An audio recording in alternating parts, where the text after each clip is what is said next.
और देने के लिए कुछ कुछ जरा सा। मैं सोचता हूँ मेरे लिए केवल वचन से बेहतर कुछ भी नहीं है। विश्वास सुनने से और सुनना परमेश्वर के वचन से होता है। बुधवार को और हो सकता है रविवार की सभाओं में से एक पास्टर को थोड़ा सा आराम देते हुए, जिसके वे बिल्कुल हकदार हैं, और सोचा कि हो सकता है हम बाइबल में बस एक पुस्तक को ले लेंगे। हम ऐसा करते आए हैं और कभी-कभी इस पर एक वर्ष तक बने रहते हैं। मुझे याद है एक बार हम प्रकाशित वाक्य की पुस्तक पर पूरे 1 वर्ष तक बने रहे। लेकिन ओह प्रभु, जो चीजें हमने सीखी और ये कितना अद्भुत था। उसके बाद हम पीछे जाकर और हमने दानियल की पुस्तक को लिया या उत्पत्ति की पुस्तक को, मेरा मतलब निर्गमन, और बस इसे अध्याय दर अध्याय लेते हैं और यह बस पूरी बाइबल को एक साथ जोड़ देता है। और मैं बस ऐसा पसंद करता हूँ। कुछ समय बाद हम इसे ले लेंगे यदि प्रभु आशीष देता रहे और हम आगे बढ़ते रहेंगे। हम यहाँ कुछ वास्तविक गहरी चीजों के अंदर जाएंगे, बहुत ही गहरी, और हम तब वचनों में से होते हुए इसके साथ एक स्थान से दूसरे स्थान पर जाएंगे। और मुझे वचन को वचन के साथ मिलाना अच्छा लगता है। इसी तरह से इसे होना अवश्य है। यह बस एक सबसे खूबसूरत तस्वीर होती है। और इस पुस्तक में जिसका हम अध्ययन कर रहे हैं, हम इसमें प्रवेश करेंगे। ओह, उद्धार और दैविक चंगाई और अद्भुत काम और दया, और ओह, यहाँ इसमें हर एक बात आती है। और हो सकता है जब मैं ऐसे स्थान पर पहुंच जाऊं जहां मुझे सभाओं में जाना होता है, मैं कभी भी नहीं जानता हूं कि मुझे कब एक सभा में जाना होगा, एक सभा के लिए बुलाया जाए, क्योंकि मेरे पास कुछ भी तैयारी नहीं होती है जब तक कि मुझे कोई काम करने की अगुवाई महसूस न हो। और ये हो सकता है सुबह से पहले हो। मैं हो सकता है कैलिफोर्निया के लिए उड़ान भरूं, मेन शहर जाने के लिए या कहीं और जहां वह मुझे बुलाएगा। यही कारण है कि मैं बड़ी लंबी यात्रा के कार्यक्रम निर्धारित नहीं करता, क्योंकि मैं ऐसा नहीं कर सकता। मेरी सेवकाई इस तरह से नहीं बनी है और ये बस बिल्कुल अलग है। और अब मैं बस थोड़ा आराम करने के लिए घर आया हूँ। मेरा इस अंतिम सभा में 20 पाउंड वजन कम हुआ है और भाई मर्सियर और भाई गोवार्ड कुछ समय पहले वहाँ पर थे और कहा, भाई ब्रैनम, आप जो करते हो, मैंने इस बात को ध्यान दिया है, आप इसमें अपना पूरा हृदय लगा देते हैं। मैंने कहा, यही वो एकमात्र तरीका है जिससे आप प्रभु के लिए सही तरह से कार्य कर सकते हैं, कि वो हर एक चीज जो आपके पास है उसे ठीक मसीह के लिए सबसे आगे रखना है। आपकी पूरी शक्ति, आपका संपूर्ण प्राण, आपका पूरा हृदय, आपका सारा मन, वो सब कुछ जो आपके पास है। जब आप कुछ भी कर रहे होते हैं तो उसे अच्छे से करें या तो बिल्कुल न करें। देखो, बस उसे ऐसे ही छोड़ दें। यदि आप एक मसीही बनने जा रहे हैं तो जो कुछ भी आपके पास है उसे मसीह में डाल दें, जो कि आपका समय, आपकी प्रतिभा, आपकी हर चीज है। मैं अभी इस युवा व्यक्ति की ओर देख रहा हूँ। वह आपकी पत्नी है भाई ब्रंस। वो है जो वो वहाँ पर बजा रही थी और गा रही थी, वह युवा जोड़ा। और यह एक पियानो नहीं है, नहीं यह एक ऑर्गन है, लेकिन यह किसी प्रकार का एक वाद्य है। वे इसके तारों को बजाते हैं और इसे उठाते हैं और प्रभु के लिए कुछ तो करते हैं। हो सकता है कि आप ऐसा कर सकते हैं और गा सकते हैं, ऐसे ही प्राणों को जीत सकते हैं। कुछ तो करें, कोई फर्क नहीं पड़ता। यदि आप सीटी बजा सकते हैं, ठीक है, सीटी बजाएं। बस कुछ तो करें, बस गवाही दें या परमेश्वर के राज्य के लिए कुछ तो करें। आपके पास जो कुछ भी है उसे परमेश्वर की सेवा में उपयोग करें। अब हम बहुत ज्यादा समय तक रहने की कोशिश नहीं करेंगे, क्योंकि मैं जानता हूँ कि आप काम करते हैं, आपको जल्दी उठना होता है, और मैं हर सुबह गिलहरी का शिकार करने जाता हूँ। मैं आपको बस सच्चाई को बताता हूँ, यही है जो मैं कर रहा हूँ। इसलिए मैं घर आता हूँ जिससे कि थोड़ा आराम करूँ। और सुबह मैं लगभग 4 बजे उठ जाता हूँ और बाहर जंगल में जाता हूँ और तो थोड़ा शिकार करके और सोने जाता हूँ। और मेरा उसमें से कुछ वजन बढ़ रहा है। सो कुछ समय बाद मैं विश्राम को लूंगा, यदि आप प्रभु की इच्छा हुई तो, और सब कुछ ठीक है तो ठीक है। अब हम आपकी बाइबल की ओर जाएंगे। मैं चाहता हूं कि आप हर रात अपनी बाइबल को लाएं, कि आप जो आप कर सकते हैं। यदि किसी को कुछ आवश्यकता है, कोई तो पढ़ने के साथ अनुसरण करना चाहता है, हमारे पास यहाँ कुछ बाइबल है। हमारे पास कुछ संचालक भाई उन्हें आप तक पहुँचाएंगे। किसी को चाहिए तो केवल अपने हाथ को ऊपर उठाएं। सोचता हूँ यदि भाई डॉक यहाँ आकर और इन बाइबलों को लेंगे। आप और भाई बंस वहाँ पास ही खड़े हैं। क्या ये ठीक है भाई बंस? मैंने उसे कहते सुना। क्या कॉनरॉड? मैंने उसे बुलाया। मुझे हो सकता है सुनने में थोड़ी दिक्कत हो रही है भाई नेविल। भला मैंने कैसे बर्न्स के नाम को पुकार लिया? मैं उस व्यक्ति का चेहरा जानता हूँ और मैं बस नहीं ले सका, उसका नाम नहीं ले पाया। और आप जानते हैं, जैसे जैसे आप थोड़े बूढ़े होते जाते हैं, मैं एक बात को देखता हूँ, मेरे लिए इस बाइबल को पढ़ना कठिन हो रहा है और मैं बस सोचने से भी घृणा करता हूँ कि चश्मा पहनकर बाइबल को पढूं। लेकिन यहाँ ज्यादा समय नहीं हुआ, मैंने सोचा कि मैं अंधा हो रहा हूँ और मैं सैम से मिलने गया और सैम ने कहा, बिल मैं नहीं जानता। कहा, मैं अब आपको किसी विशेषज्ञ से मिलने का समय तय करवाता हूँ। मैं लुइस मेले में गया। यह अवश्य ही प्रभु की इच्छा रही होगी।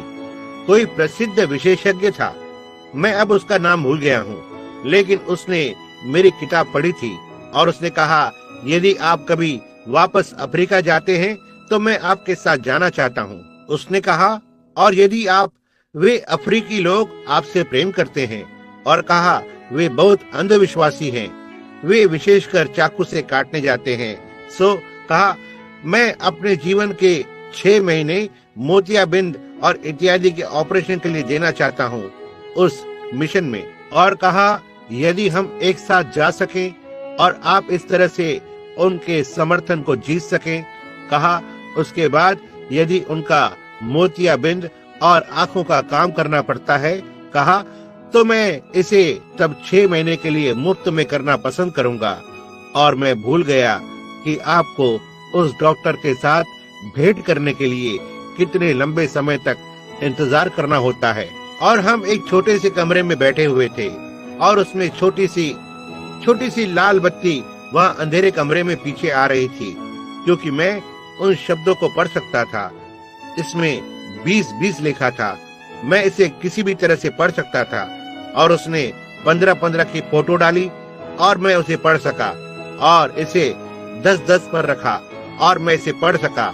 उसने कहा, खैर आपकी आंखों में ज्यादा खराबी नहीं है। सो उसके पास एक छोटी दूरबीन थी। उसने वहाँ उसके पीछे एक छोटा सा यंत्र रखा, एक छोटी सी चीज। आप जानते होंगे वे पुरानी दूरबीनें कितने लोगों को वे कभी याद हैं।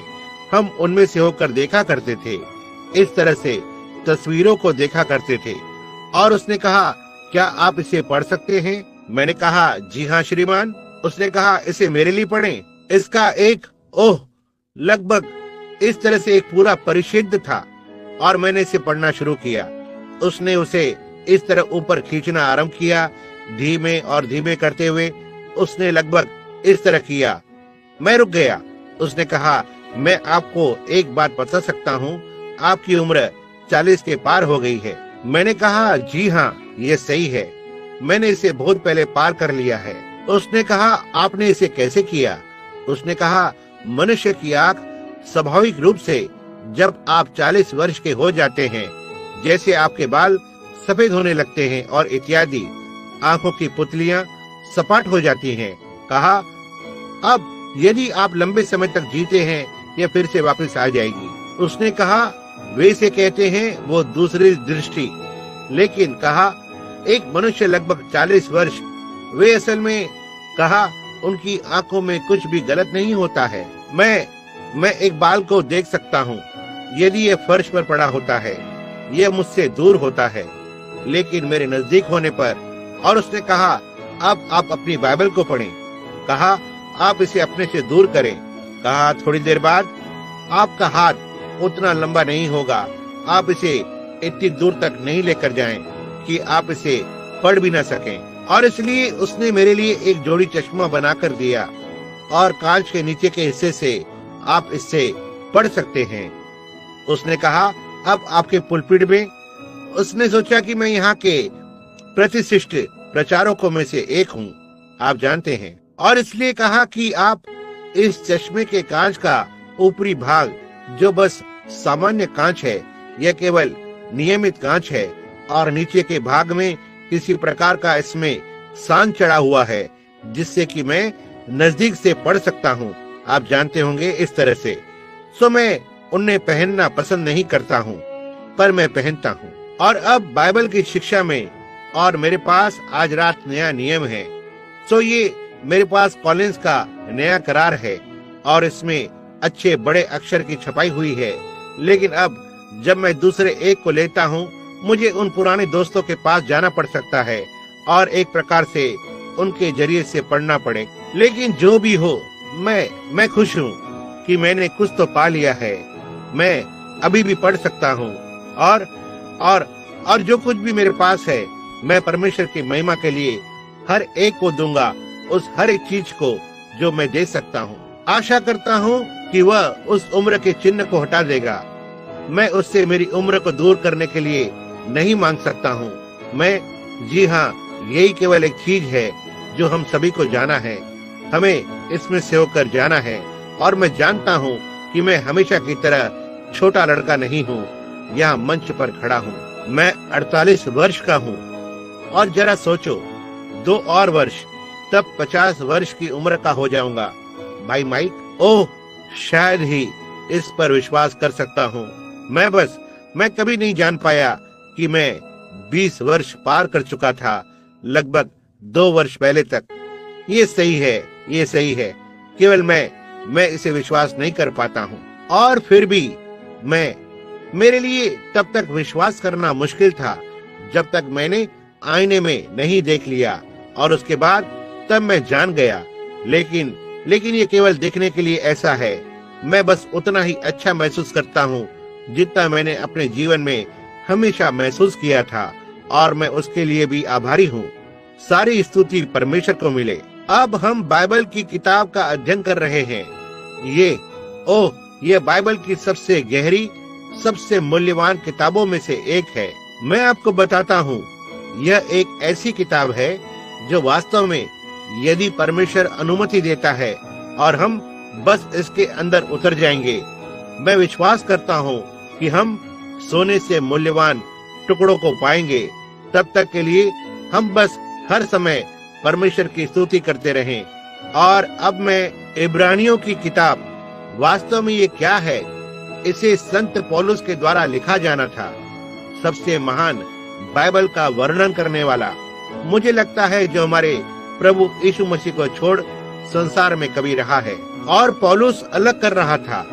अब पौलुस एक सच्चा बाइबल का शिक्षक था, यानी पुराने नियम का।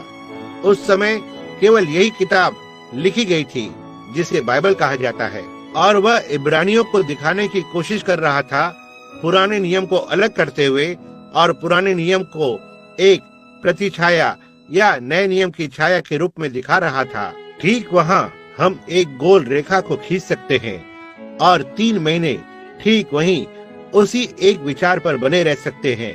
ठीक वहीं सीधे पीछे जाकर यदि हम अभी अपनी बाइबल को पलट सकते हैं, तो निश्चित रूप से हम इब्रानियों पर हैं, 1 अध्याय। लेकिन यदि हम प्रकाशित वाक्य 12वें अध्याय की ओर जाएं, तो आप इसे पूरी तरह से फिर से देखेंगे, किस तरह से प्रतिछाया है। यदि आप, जिनके पास आपकी कलम है और आप वचनों को लिखने जा रहे हैं, इब्रानियों में प्रकाशित वाक्य 11 में हम देखते हैं कि यूहन्ना ने पतमुस टापू पर एक स्त्री को आकाश में खड़ा देखा, और उसके सिर पर सूर्य और पैरों तले चंद्रमा था, और वह स्त्री प्रसव पीड़ा में थी और एक बालक के साथ जिसका जन्म होना था। स्त्री ने एक पुरुष बालक को जन्म दिया। लाल अजगर खड़ा था, बच्चे के जन्म होते ही उसे खा जाने के लिए, और वो बालक स्वर्ग में उठा लिया गया, और वह स्त्री जंगल के अंदर भाग गई, जहां उसका कुछ समय के लिए और आधे समय या समय के अलगाव के लिए पोषित किया गया था। अब उस स्त्री ने कलीसिया का प्रतिनिधित्व किया, और जिस बालक को वह लेकर आई वह मसीह था। उसके पैरों के नीचे का चंद्रमा वो व्यवस्था थी। उसके सिर पर सूर्य अनुग्रह था। उसके मुकुट में 12 तारे थे, वे 12 प्रेरित थे। और वही है जहां जिस पर 12 प्रेरित महिमा या नए नियम का मुकुट थे। समझे? क्योंकि जो बुनियाद रखी जा चुकी है उसके अलावा और कोई बुनियाद नहीं रखी जा सकती है। समझे? यह बुनियाद वो नया नियम, प्रेरितों का सिद्धांत और इत्यादि नए नियम का नींव डालने वाला मुकुट है। और फिर में चंद्रमा सूर्य की एक छाया है। सूर्य अपने उजाले को केवल प्रतिबिंबित करता है जब ये धरती के पीछे होता है, और चंद्रमा उजाले को देता है रात में चलने के लिए। और हमारे पास यहाँ क्या ही सुंदर तस्वीर है। एक और सुंदर तस्वीर, सूर्य मसीह का प्रतिनिधित्व करता है। वो चंद्रमा कलीसिया का प्रतिनिधित्व करता है। वे बस पति पत्नी के जैसे ही हैं। और मसीह की अनुपस्थिति में कलीसिया सुसमाचार के हल्के उजाले को प्रतिबिंबित करती है। और यह चलने के लिए उजाला है जब तक पुत्र फिर से नहीं जी उठता। तब कलीसिया और पुत्र, चंद्रमा और सूर्य एक साथ मिश्रित हो जाते हैं। समझे? चंद्रमा सूर्य का एक भाग है और कलीसिया मसीह का एक भाग है। और जबकि मसीह की अनुपस्थिति में कलीसिया उसके उजाले को प्रतिबिंब करती है, और फिर उतना ही निश्चित रूप से हम चांद को चमकते हुए देख सकते हैं। ये जानता है कि सूरज कहीं तो चमक रहा है। और जब तक कलीसिया मसीह के उजाले को प्रतिबिंबित करती है, ये बताता है मसीह कहीं तो जीवित है। आमीन। इस पर सोचें। अब व्यवस्था एक अनुग्रह का नमूना था, लेकिन व्यवस्था में बचाने की कोई सामर्थ्य नहीं थी। व्यवस्था एक पुलिस कर्मी था। पुलिस कर्मी आपको जेल में डालता है, लेकिन आप देखिए, आपको जेल से बाहर निकालने में ये अनुग्रह को लेता है। समझे? तो मसीह का लहू, वो सुसमाचार, हमें पाप से छुड़ाता है। व्यवस्था हमें केवल पापी ठहराती है। व्यवस्था ने केवल कहा, तुम पापी हो, तुम चोरी नहीं करना, तुम व्यभिचार नहीं करो, तुम झूठी गवाही न देना। समझे? यह एक पुलिसकर्मी है जो कहता है कि तुम गलत हो और तुम दोषी हो। लेकिन सुसमाचार अच्छी खबर है, मसीह हमें हमारे सारे अपराधों, व्यवस्था के उल्लंघनों से बचाने के लिए मरा।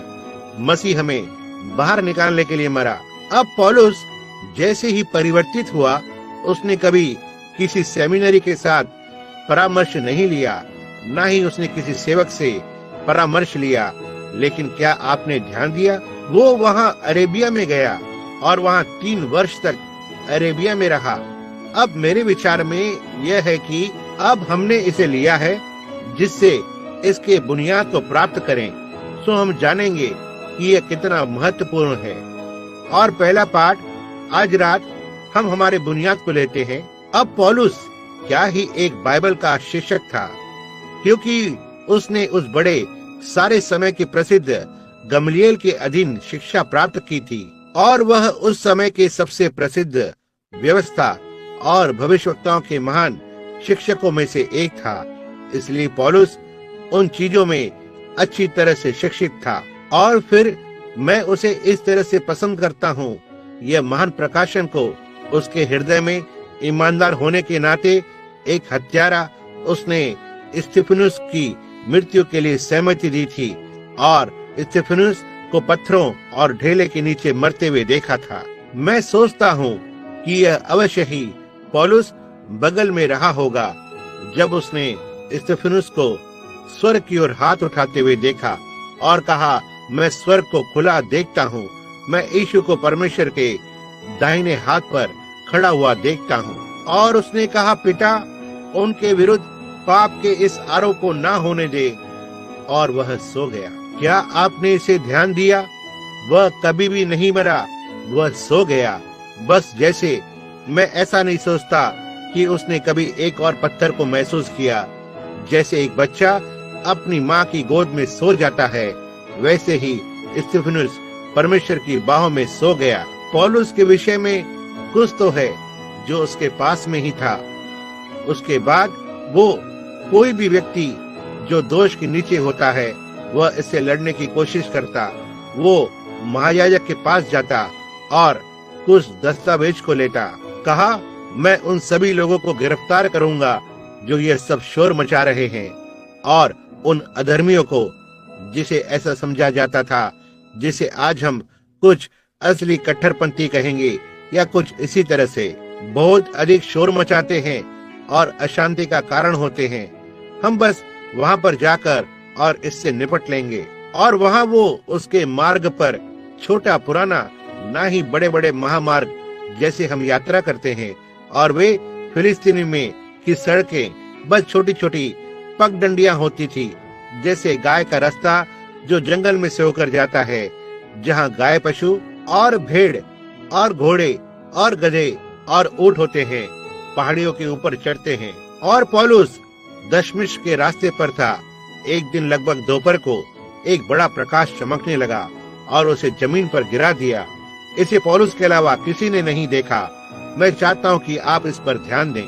और ठीक यहाँ, अब ये व्यक्तिगत नहीं है, लेकिन हम इसकी बुनियाद में आगे बढ़ रहे हैं, जिससे कि आप जान जाएं कि वही यीशु, अब जब वो यहाँ धरती पर था, उसने कहा, मैं परमेश्वर से आया हूँ और मैं परमेश्वर के पास वापस जाता हूँ। अब जब उसने इजराइल के संतान का नेतृत्व किया तो वो आग का स्तंभ था और वह देदारी हुआ। उसके बाद वो उसी अग्नि के स्तंभ पर वापस लौट आया। और जब वो दशमिश के रास्ते में पौलुस से मिला तो वह अग्नि का वही स्तंभ था, वो प्रकाश, देखो एक बड़ा प्रकाश। और पौलुस ने कहा, ये कौन है जिसे मैं सताता हूँ? उसने कहा, मैं यीशु हूँ जिसे तुम सताते हो। प्रकाश, ओह क्या वो अद्भुत नहीं है? और यहाँ है वो आज रात, ठीक यहाँ हमारे साथ। उसका चित्र ठीक यहीं पर लिया गया था। वही चीज, देखो अग्नि का स्तंभ, उजियाला, ठीक वैसा ही जैसे वो था, कल, आज और युगानुयुग एक सा है। अब जो लोग उसके साथ थे उन्होंने उस उजाले को नहीं देखा, लेकिन ये वहां पर बिल्कुल वैसा ही था, उसी परिणाम को देता है। अब क्या ऐसा संभव है कि कोई एक इस भवन में मसीह को देख सके और कोई उसे न देख पाए? निश्चय ही ऐसा वहां पर हुआ। एक रात को ऐसा भी हुआ जब पतरस जेल में था और वो उजियाला कारावास के अंदर आया और पतरस को छू लिया, और वो अंदर के पहरेदार और बाहरी पहरेदार के पास से होकर चला और फाटक, मुख्य फाटक और नगर के फाटक के पास से चलता गया। पतरस ने कहा, मैं अवश्य ही सपना देख रहा हूँ। लेकिन उसने यहाँ वहाँ देखा, लेकिन उजियाला चला गया था। मसीह, वो अनंत सनातन का उजियाला, वहाँ है वो, अब यहाँ नीचे मार्ग पर। और देखो एक और बात, यदि हम इस पर बात करें तो अभी मेरे मन में बात आई है, लेकिन वो ज्ञानी पुरुष जिन्होंने तारे का अनुसरण किया, वहाँ दूर पूर्वी देश भारत से होते हुए महीनों महीनों घाटियों और रेगिस्तानों में से होते हुए आ रहे थे, वेधशालाओं के ऊपर से गुजरा और उन्होंने रात का समय तारों को देखते हुए निकाला। और ना ही कोई इतिहासकार या किसी ने भी कभी उस तारे को देखने का उल्लेख नहीं किया, सिवाय उन ज्ञानी पुरुषों के। इसे देखना यही सिर्फ उनके लिए मतलब रखता था। आप उन चीजों को देख सकते हैं जो हो सकता है दूसरे लोग नहीं देख सकते हो। आपके लिए यह एक वास्तविकता है, उसके लिए वे नहीं समझते हैं। बस एक मत परिवर्तन होने के जैसे आप मत परिवर्तित हो सकते हैं और परमेश्वर की आशीषों का आनंद ले सकते हैं। बस परमेश्वर की आशीषों को पी सकते हैं। और अगला व्यक्ति आपके पास बैठा होता है, मैं तो कुछ भी नहीं देखता हूँ, समझे? देखा, ऐसा ही है। मैं इसे बिल्कुल समझ नहीं पाता हूँ। मैं नहीं देखता कि यह सब किस विषय में है। तो ठीक है, वह बस इसे नहीं पकड़ पा रहा है। बस ऐसा ही है जहाँ आप हैं। अब ध्यान दें, पौलुस आगे उसके रास्ते पर है और जैसे ही उसके साथ यह बड़ा अनुभव घटित हुआ, अब वो संतुष्ट नहीं था। यही है जो पौलुस को बहुत अच्छा बनाता है। अब आज रात हमारा विषय गहरा नहीं है, यह एक ऊपरी सतह का विषय है, लेकिन हम कुछ देर बाद गहराई में उतरेंगे। लेकिन यह एक बहुत ही ऊपरी सतह का विषय है, लेकिन यह अभी आरंभ हो रहा है। और ये क्या है? यही एक बात है, यही यीशु मसीह को ऊंचा करती है। पौलुस आरंभ करता है, और इससे पहले कि वह ऐसा करे, पौलुस एक बाइबल का विद्वान था, और एक बाइबल का विद्वान अनुभवों के ऊपर उसके सिद्धांत को कभी भी नहीं रखेगा। नहीं महाशय, वे अनुभव के ऊपर अपने सिद्धांत को कभी भी नहीं रखेंगे। आपके पास किसी भी प्रकार का एक अनुभव हो सकता है, लेकिन इसे अवश्य ही यहोवा यो कहता है होना है। सही है। अब पुराने नियम में उनके पास संदेश को जानने के 3 अलग अलग तरीके थे। पहला, वो व्यवस्था, यह केवल व्यवस्था ही थी। उसके बाद उनके पास एक भविष्यवक्ता था, स्वप्न देखने वाला, और उनके पास उरीम तुम्मीम था। अब यह थोड़ा गहरा हो सकता है। उरीम तुम्मीम यह छाती का पटुका था जिसे हारून अपनी छाती पर पहने हुए था। इसमें 12 पत्थर लगे हुए थे, यशब, मानिक, मसा इत्यादि नीचे की तरफ। उनके पास सारे 12 बड़े रत्न या पत्थर थे जो उस छाती के पटुके में लगे हुए थे। यह दर्शा रहा था कि वो इज़राइल के 12 गोत्रों में से प्रत्येक गोत्र का महायाजक था। यह छाती का पटुका आराधनालय के एक खंबे पर लटका हुआ था, और जब एक भविष्यवक्ता भविष्यवाणी को करता और वे पक्का करना चाहते थे कि भविष्यवाणी सही है या नहीं, वे भविष्यवक्ता या स्वप्न देखने वाले वे उस उरीम तुम्मीम के सामने खड़े होते और जो कुछ उसने देखा था उसके स्वप्न को या उसके दर्शन को उसे बताता। और यदि वो पवित्र प्रकाश, क्या आप इसे समझ रहे हैं? परमेश्वर हमेशा अलौकिक अय्याम में वास करता है।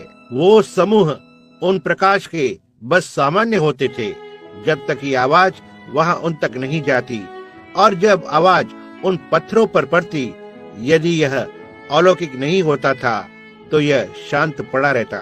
लेकिन यदि यह अलौकिक होता था तो वे प्रकाश सब मिलकर मेघधनुष के रंगों को प्रतिबिंबित करते थे। आमीन। तब यह परमेश्वर बोल रहा था, वो मेरा भविष्यवक्ता है, या वो स्वप्न मेरी ओर से आया था।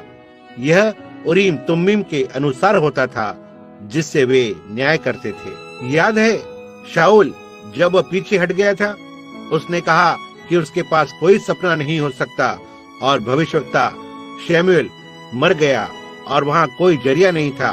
उसने कहा यहाँ तक कि उरीम भी मुझसे नहीं बोलेगा। कुछ भी नहीं।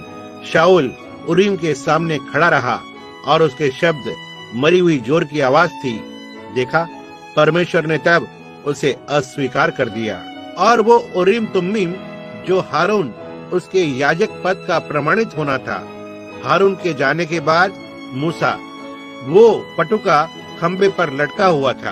अब हारून का याजक पद समाप्त हो गया जब यीशु की मृत्यु हुई, और अब व्यवस्था को अनुग्रह से अलग करते हुए हमारे पास अभी भी एक उरीम तुम्मीम है, और पौलुस इसका उपयोग कर रहा था।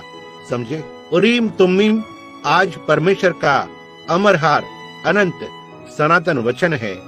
देखा, क्योंकि जो कोई इस किताब में से कुछ निकालेगा या इसमें कुछ जोड़ेगा, मैं इसके बाहर कुछ नहीं चाहता हूँ, लेकिन मैं वही सब चाहता हूँ जो इसमें है।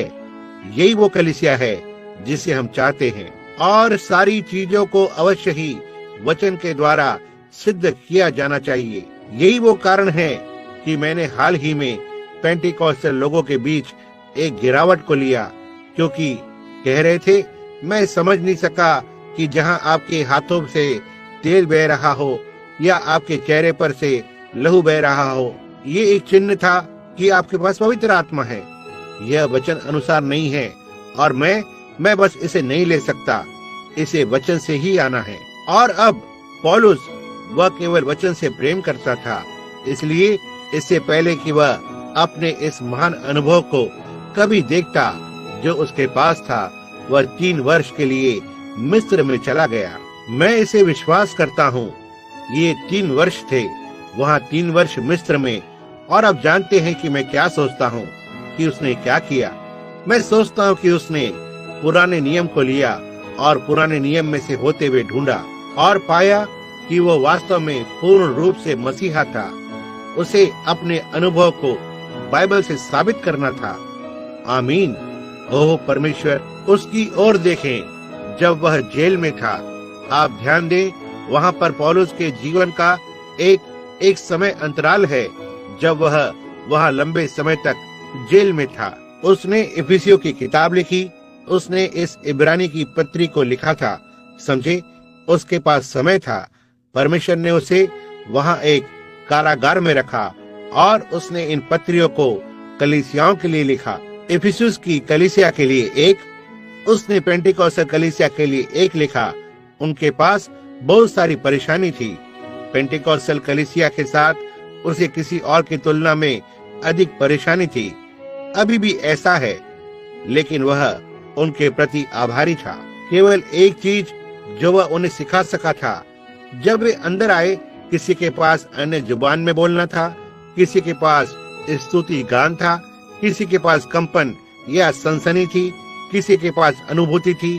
वह अनंत सुरक्षा पर नहीं बोल सकता था, उनसे बात नहीं कर सकता था। वह उनसे पहले से ठहराए जाने पर बात नहीं कर सकता था। वह उनसे बात नहीं कर सकता था क्योंकि वे छोटे बालक थे।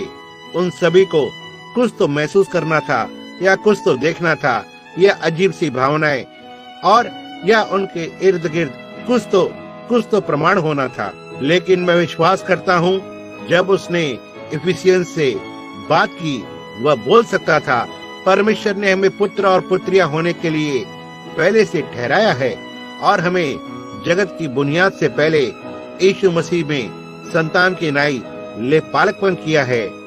उस पर देखें। ओह, उसे रोमियो की किताब और इत्यादि की ओर आते हुए देखें। वे बढ़ चुके थे। ओह, उन्होंने अन्य जुबानों में बात की, निश्चय ही, और उनके बीच में पवित्र आत्मा के अन्य चिन्ह थे। लेकिन उन्होंने सिद्धांत नहीं बनाए और संवेदनाएं और छोटे छोटे कंपन और अजीब सी अनुभूति। पौलुस ने कहा, तुम इसके साथ अत्यधिक चले जाते हो, जबकि तुम्हें सिखाना चाहिए, पर अब भी तुम बच्चे हो और तुम्हें दूध पीना है। अब यही है जो मैंने हमेशा कोशिश की है कि इस आराधनालय के लिए यत्न करूं, न ही एक बच्चों के झुंड के लिए। आइए पक्वता में आ जाएं, रास्ते पर खड़े हो जाएं। ओह प्रभु, आप वहां हो। सो पौलुस सबसे पहले वहां पर जाता है, यह देखने के लिए कि क्या उसका अनुभव परमेश्वर की बाइबल से मेल खाता है। ओह, क्या आज ये अद्भुत नहीं होता यदि लोगों ने फिर से ऐसा ही किया होता, यदि हम अपने अनुभव को परमेश्वर की बाइबल से मिलाते। यदि ये मेल नहीं खाता है, तब हमारा अनुभव गलत है। यह उरीम तुम्मीम में नहीं चमकता है। यदि यह वहाँ चमकता है, आमीन, समझ लेना आपने इसे पा लिया। लेकिन यदि ऐसा नहीं होता है तो कुछ मैं परवाह नहीं करता कि यह कितना अच्छा दिखाई पड़ता है, यह कितना वास्तविक दिख रहा था, जैसे कि यह सही हो। यदि उस उरीम तुम्मीम पर प्रकाश नहीं चमकता है तो यह गलत था। और कोई फर्क नहीं पड़ता आपके पास कितना भी अनुभव क्यों न हो, यह कितना वास्तविक दिखता हो, यह कितना प्रत्यक्ष दिखता है, यह कितना शिक्षात्मक है, प्राणों को जीतने के लिए यह कितना अच्छा साधन है। यदि यह वचन में नहीं चमकता है तो यह गलत है। सही है, इसे वचन के अनुरूप होना अवश्य है।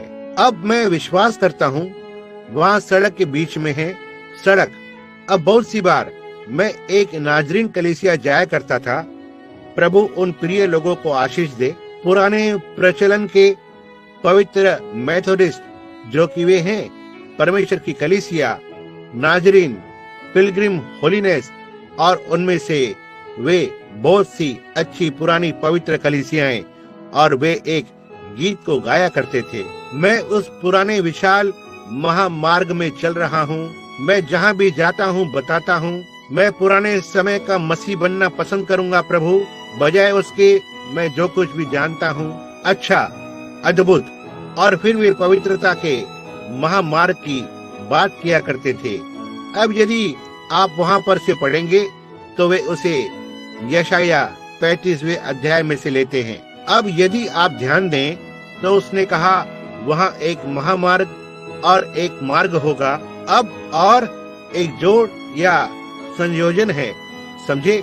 एक महामार्ग, ये एक पवित्रता का महामार्ग नहीं था, यह महामार्ग और मार्ग होगा और इसे पवित्रता का मार्ग बुलाया जाएगा, ना ही पवित्रता का महामार्ग। पवित्रता का मार्ग और सड़क का मार्ग सड़क के मध्य में होता है। इसे इस तरह बनाया जाता है ताकि पानी सड़क को साफ रखते हुए दोनों तरफ से कचरे को धो दे। आप ऐसा नहीं करते हैं, आपकी सड़क पर हर समय कीचड़ जमा होने लगता है। यदि इसे सही तरह से नहीं बनाया जाता है, वो मार्ग सड़क का मध्य होता है। अब इस तरफ जब लोग परिवर्तित होते हैं तो उनका मन ठीक मसीह पर स्थिर हो जाता है, और यदि वे बस थोड़े से विद्वान होते हैं और प्रार्थना में बने नहीं रहते हैं तो वे वास्तव में ठंडे और कठोर और रूखे और बुरे हो जाएंगे। और फिर यदि वे बस थोड़ा परेशान हो जाते हैं, यदि आप नहीं देखते हैं, वे बस उग्र और जंगली हो जाएंगे। इस तरफ देखे, वे सनसनी या अनुभूति और हर एक चीज के अंदर चले जाते हैं। अब लेकिन सच्ची कलीसिया एक सच्ची समझ का सुसमाचार होती है जो सड़क के ठीक मध्य में होती है। यह ठंडी और रूखी नहीं होती है, न ही यह कट्टरपंथी होती है। यह एक बहुत ही अच्छी, पुरानी, गर्म सुसमाचार, हृदय से महसूस किया गया परमेश्वर का प्रेम होती है। सड़क के ठीक मध्य में से जाते हुए दोनों तरफ से आह्वान करते हुए, यह सही है। अब यही है जो, और आप उस कलीसिया को कैसे प्राप्त करेंगे? ठीक वचन में से, वो उरीम तुम्मीम। अब पौलुस इस कलीसिया को सड़क के ठीक मध्य में लाना चाहता था, इसलिए उसने जाकर और 3 वर्ष तक उन वचनों का अध्ययन किया जिन्हें वह जानता था। इसलिए पौलुस ने इस नए नियम के बड़े हिस्से को लिखा। परमेश्वर ने उससे ऐसा इसलिए करवाया था क्योंकि यह एक अन्य जाति युग आ रहा है। मत्ती, मरकुस, लूका और यूहन्ना 4 सुसमाचार, वे यहूदी थे, लेकिन पौलुस ने सबसे अधिक पत्रियां लिखी। अब ध्यान दें, अब हम इस बुनियाद को अब लेना शुरू करेंगे जहां पर वो इसे लिख रहा है, जेल से, और उसके पास यह सारा अनुभव है। लेकिन सबसे पहले यह अनुभव पहले साबित हुआ था और यह इसके लिए उसकी मुख्य पत्री है। यह उसकी प्रमुख पत्री है। रोमियो और इफिसियों इत्यादि उनकी अपनी जगह है, लेकिन यह मुख्य पत्री है। अब पहला अध्याय पूरा यीशु को ऊंचा करने के ऊपर है और उसे भविष्यवक्ता होने से अलग कर रहा है। अब यही पूरा मूल विषय है। मैं इसे अभी जितनी जल्दी हो सके लेने का प्रयास करूंगा, इसलिए कि हम बहुत अधिक समय तक नहीं रुकें। पूरा मूल विषय अलग कर रहा है। पहला अध्याय यीशु को किसी भी भविष्यवक्ता से अलग करता है या किसी भी व्यवस्था से या इत्यादि, और दिखा रहा है कि यीशु कौन है। अब देखो, परमेश्वर। हम आरंभ करते हैं। पहला शब्द परमेश्वर। परमेश्वर जो विविध या पूर्व समय में, विविध का अर्थ होता है कि बहुत पहले, पिछला समय। पूर्व समय में परमेश्वर ने बाप दादाओं से थोड़ा थोड़ा करके और भांति भांति से भविष्यवक्ताओं के द्वारा बातें करके। अब देखो, परमेश्वर विविध समयों में बहुत पहले उसने भविष्यवक्ताओं के द्वारा पूर्व पिताओं से बातें की। इसी तरह से उसे अपने भविष्यवक्ता के जरिए से उसके संदेश को देना था। परमेश्वर अपने भविष्यवक्ता को भेजता, जैसे एलिया, यर्मिया, यशाया। और यदि आप ध्यान दें तो संसार के पूरे इतिहास में कभी भी कलीसिया ने भविष्यवक्ता को उत्पन्न नहीं किया। इसे पुराने नियम में, नए नियम में या इस दिन में, अंतिम दिन में ढूंढें। मुझे दिखाओ कि कोई भी भविष्यवक्ता कभी भी अंतिम दिन में कलीसिया में से ऊपर आया था। मुझे दिखाओ एक भी कभी इसमें से ऊपर आया हो, और मुझे दिखाओ कि एक बार भी एक भविष्यवक्ता, परमेश्वर का सच्चा सेवक, जिसे संसार के गिरजे संबंधी व्यवस्था ने उस पर दोष नहीं लगाया हो। बस इस पर सोचें। यिर्मयाह, यशायाह, वहां से होते हुए सारे पुराने नियम के, उन्होंने इस पर दोष लगाया था। यीशु ने कहा, तुम भविष्यवक्ताओं की कब्रों को सजाते हो और उन्हें सफेद करते हो, और तुम ही उन्हें वहां डालते हो। ये सही है। कलीसिया इसे जारी रखती है। सेंट पैट्रिक की ओर देखो। तुम कैथोलिक लोग उस पर दावा करते हो, वह मुझसे ज्यादा कैथोलिक नहीं है। ये सही है, लेकिन आप उसका दावा करते हैं। असीसी के संत फ्रांसिस को देखो, उसका दावा करते हैं, वह मुझसे ज्यादा कैथोलिक नहीं है। जोइन ऑफ आर्क को देखें, आपने उसे एक चुड़ैल के रूप में जलाकर मार डाला क्योंकि उसने दर्शन देखे, और ये आत्मिक है। उसे जलाकर मार डाला, और वह स्त्री दया के लिए चिल्लाती रही, और उन्होंने उसे जलाकर मार डाला। लगभग 100 वर्ष के बाद उन्हें मालूम पड़ा कि वह एक भविष्यवक्तिनी थी, वह परमेश्वर की दासी थी। ओह, निश्चय ही आपने एक बड़ा जुर्माना लगाया। आपने याजकों के शरीर को खोदकर और उन्हें नदी में फेंक दिया। तुम भविष्यवक्ताओं की कब्रों को सजाते हो और उनमें रखते हो। सही है, गिरजे की व्यवस्था ने कभी भी परमेश्वर के व्यक्ति को उत्पन्न नहीं किया, कभी भी नहीं किया, ना ही आज किया है और कभी नहीं करेंगे। संगठित धर्म कभी भी परमेश्वर का मूल विषय नहीं रहा है। संसार में सबसे पुरानी संगठित कलीसिया कैथोलिक कलीसिया है। लूथर दूसरा, फिर जिंगली आया, जिंगली के बाद कैल्विन आया, कैल्विन आगे, और वो एलिंकन, एल्गो सेक्शन इसे लेते हुए उसके बाद एलिंकन कलीसिया, और किंग हेनरी जो 8वां था जब उसने विरोध किया, और इत्यादि, और आगे वेस्ली, मेथोडिस्ट और नाजरीन, पिलग्रिम होलीनेस, और वहां से आगे अंत में पेंटिकॉस्टल हैं। सभी संगठित हो गए। और बाइबल स्पष्ट रूप से सिखाती है कि कैथोलिक कलीसिया एक बुरी स्त्री है, और प्रोटेस्टेंट कलीसियाएं और उनके संगठन उसकी पुत्रियां हैं। प्रकाशित वाक्य 17। ये बिल्कुल सही है। सो वे अब ना ही लोग वहां उन सारी कलीसियाओं में अच्छा है, संत, बचाए गए लोग, लेकिन परमेश्वर अपने लोगों को किसी संगठन के द्वारा नहीं बुलाता है, वह उन्हें व्यक्तिगत रूप से बुलाता है। परमेश्वर व्यक्तिगत के साथ व्यवहार करता है, चाहे आप मेथोडिस्ट हो, बैप्टिस्ट हो, प्रोटेस्टेंट और कैथोलिक हो, या आप जो भी हैं। परमेश्वर जगत की बुनियाद डालने से पहले आपको जानता था, और आपको अनंत जीवन के लिए पहले से ठहराया गया है, या तो आप अनंत नाश के लिए पहले से ठहराए गए हैं। नहीं, वह नहीं चाहता था कि आपको नष्ट होना चाहिए। आप नष्ट हो जाएंगे, लेकिन वह अनंत होने पर उसे आदि से लेकर अंत को जानना था, या तो वो परमेश्वर नहीं होता है। सो यीशु धरती पर कभी बस ऐसा कहने के लिए नहीं आया, तो ठीक है, मैं देखूंगा कि क्या कोई दया करता है। यदि मैं कार्य करता और मरता हूँ निर्दयी तरीके से, तो वे शायद सोचेंगे ठीक है, मैं इससे उनके हृदय को यकीन हो जाएगा, और वे परमेश्वर अपने कार्य को इस तरह से नहीं करता है। यीशु एक विशिष्ट उद्देश्य के लिए आया, अर्थात उन लोगों को बचाने के लिए जिन्हें परमेश्वर जगत की बुनियाद से पहले जानता था कि वे बचाए जाएंगे। उसने ऐसा कहा, ये सही है। तो आप, यह वो नहीं है जो चाहता है या वह जो दौड़ता है, यह तो परमेश्वर है जो दया को दिखाता है। पौलुस ने ऐसा कहा, यहाँ वही मनुष्य है। उसने कहा, यही वो कारण है परमेश्वर कह सकता था इससे पहले एसाव या याकूब का या तो जन्म होने से पहले उसने कहा, मैं एक से प्रेम करता हूँ और दूसरे से घृणा करता हूँ।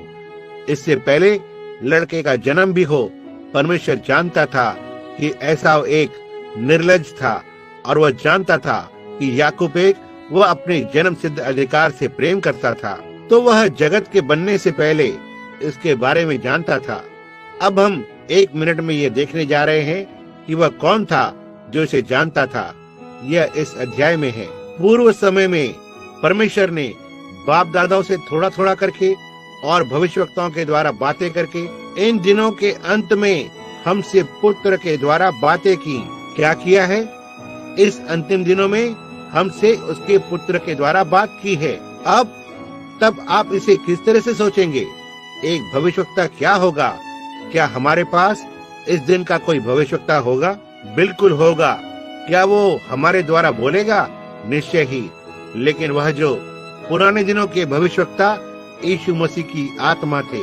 अब आइए इसे सीधा लेते हैं, क्योंकि मैं नहीं सोचता कि यह सही तरह से अंदर जा रहा है। अब यह बिल्कुल रविवार स्कूल की तरह है, जिससे कि हम इसे साफ करना चाहते हैं। समझे? ध्यान दें। आइए हम परमेश्वर की आत्मा को लें, जो मूसा में थी, पूरी तरह से, जो यीशु मसीह की पूर्व छाया है।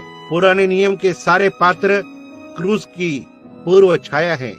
मूसा एक उचित बालक जन्मा, सरकंडों में छिपाया गया, अपने माता पिता से दूर ले जाया गया और इत्यादि। और वो एक राजा था या एक अगुवाई करने वाला, नियम को देने वाला, बिचवाई करने वाला याजक।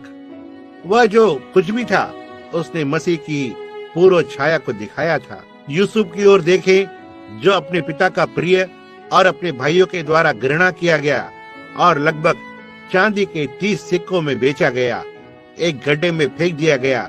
ये जानकर कि वह मर गया है, उसे बाहर निकाला गया। उसके सतावट में पिलाने हारा बच गया और पकाने हारा नाश हो गया। वे क्रूस पर के दो चोर।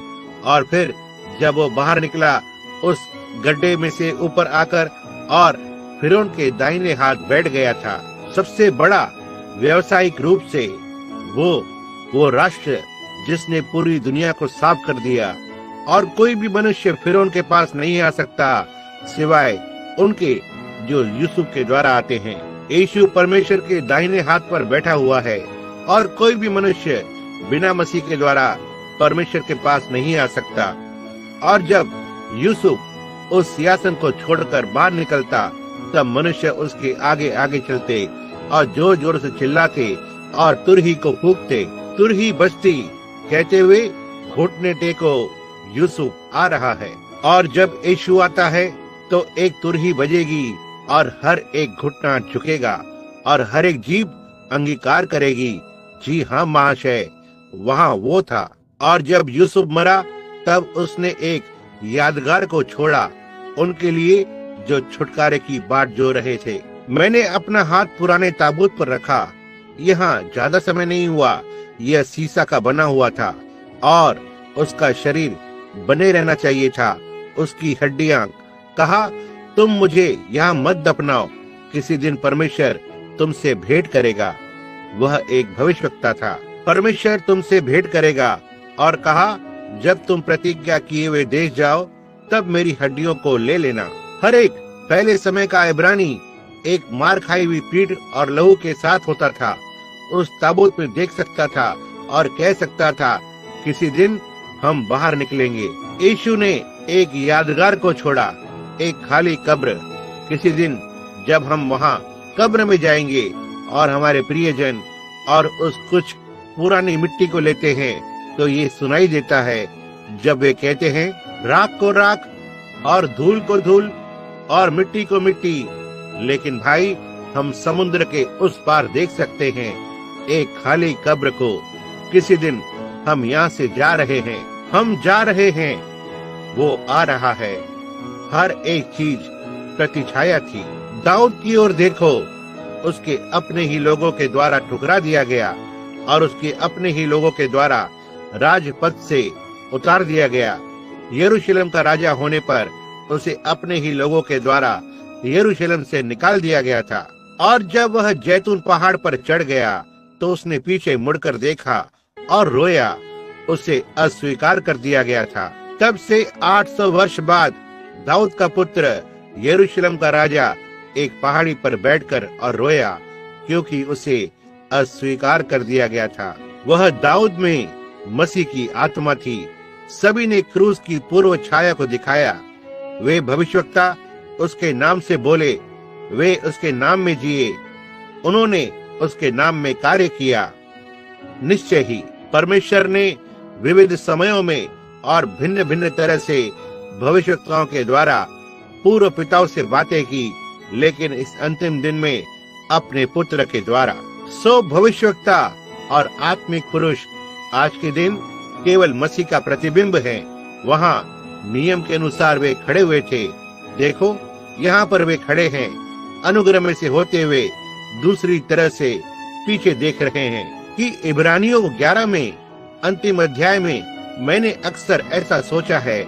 अंतिम अध्याय में इब्रानियों के 11वें अध्याय का अंतिम भाग, जब वो अब्राहम के बारे में बात करता है, वो महान विश्वास का अध्याय, और अंत में उसने कहा वे भेड़ों और बकरियों की खाले ओढ़े हुए और इधर उधर मारे मारे फिरे और आरे से चीरे गए। वे इधर उधर भटकते फिरे, जाने के लिए कोई स्थान नहीं, घृणा किए गए और तिरस्कार किए गए और सताए गए, जिनमें से यह संसार ऐसे लोगों के योग्य न था। तब पौलुस खड़ा हो गया और कहा, लेकिन हमारे बिना वे सिद्ध नहीं है, क्योंकि उन्होंने केवल क्रूस की ओर देखा और हम क्रूस में से होकर देखते हैं। हमारे पास मसीह की आत्मा है। जब ये मनुष्य देह बन गया और हमारे बीच में वास किया, हम यहाँ पवित्र आत्मा के द्वारा आते हैं, जो कि कहीं अधिक बेहतर योजना है। और कभी कभी मैं सोचता हूँ कि आज मसीहत क्या अपेक्षा करता है। शहर में जाने वाले एक प्रचारक को या कोई नई कलीसिया का या कोई नया कार्यभार लेता है, खुद को भविष्यवक्ता कहता है, वहाँ चलकर जाता है, कहता है, अच्छा यदि वे मुझे इतना पैसा देंगे, यदि मुझे सबसे अच्छी कार मिल सकती है, यदि मेरा वेतन हर 6 महीने में बढ़ाया जाएगा, हमारे पास सबसे अच्छा होना चाहिए, हमारे पास सबसे अच्छे घर होने चाहिए, हमारे पास सबसे अच्छे कपड़े होने चाहिए। हम क्या करेंगे जब हम उन मनुष्यों के सामने खड़े होंगे जो बकरियों और भेड़ों की खालों को ओढ़े भटकते फिरते थे। सिर को रखने के लिए कोई जगह नहीं, जंगलों में भटकते फिरे, और कोई तो हमारा मजाक उड़ा सकता है और हम कलीसिया को छोड़ने के लिए तैयार हो जाते हैं और उसके बाद वापस नहीं जाते हैं। आज मसीहत की आवश्यकता क्या है? हमें खुद पर शर्म आनी चाहिए। हे परमेश्वर, हम पर दया करें। उस दिन में उसने भविष्यवक्ताओं के द्वारा बात की, लेकिन आज के दिन अपने पुत्र के द्वारा बात करता है। वो वहाँ पर एक भविष्यवक्ता का वचन था, यह आज पुत्र का वचन है। ओ प्रभु का नाम धन्य हो। दूसरे शब्दों में, यदि आप छाया की ओर, नेगेटिव की ओर देख रहे हैं तो आप गलती कर सकते हैं, लेकिन यह विकसित हुई स्पष्ट तस्वीर है। यह नबी के द्वारा था, यह उसके पुत्र के द्वारा है। वह एक नेगेटिव के द्वारा था, यह एक वास्तविक के द्वारा है। आमीन। आपने इसे देखा? वहाँ खोने का मौका नहीं है, यह एक वास्तविक चीज है। इस दिन उसके पुत्र के जरिए से, ओह कितना अद्भुत, जिसे उसने वारिस ठहराया। ओह परमेश्वर, सारी वस्तुओं का वारिस ठहराया। यह क्या था? यह एक नियुक्ति थी। ओह सुनना, उसे नियुक्त किया गया था। मसीह सारी चीजों का वारिस था। ओह शैतान यह जानता था, अदन के बगीचे से लेकर। आप देखो, जब शैतान ने उस दिन पर वहाँ उन लोगों के न्याय के समय उस वचन को सुना, कहा, क्योंकि तुम मिट्टी से आए हो, तुम वापस मिट्टी में चले जाओगे, और स्त्री का वंश सर्प के सिर को कुचल डालेगा। एक प्रतिज्ञा किया गया बीज। शैतान लगातार उस बीज को देखता रहा। जब हाबिल का जन्म हुआ तो उसने कहा, तुम वहाँ हो, यही वो बीज है, और उसने हाबिल को मार डाला। उसके पुत्र कैन ने हाबिल को मार डाला, और हाबिल के मरते ही उसने कहा, मैंने बीज को ले लिया। उसने मार डाला, उसने कहा, मुझे मिल गया। लेकिन हाबिल की मृत्यु, शेत का जन्म, फिर से पुनरुत्थान था। देखो कि वे कैसे आगे आए। वो शेत का वंश ये आगे आया, एक नम्र धर्मी मनुष्य, हनोक से होते हुए आगे की ओर, नूह से आगे होते हुए प्रलय पूर्व विनाश के अंत तक। केन के वंश को देखो, जो चतुर, शिक्षित, विज्ञान के लोग बने।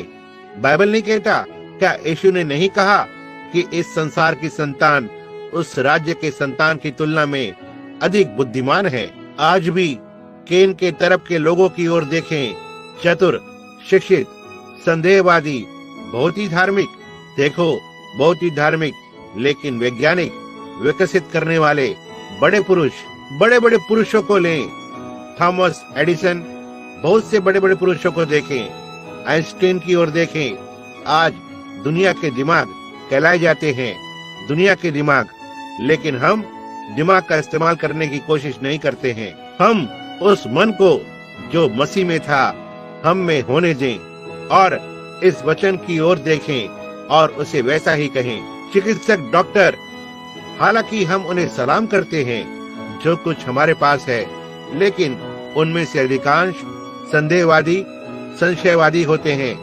आज के चतुर और बुद्धिमान लोगों की ओर देखें, वे वहां उस तरफ हैं, कैन की तरफ, लेकिन नम्र और दीन की ओर देखें, वहां आपका फिर से पुनरुत्थान है।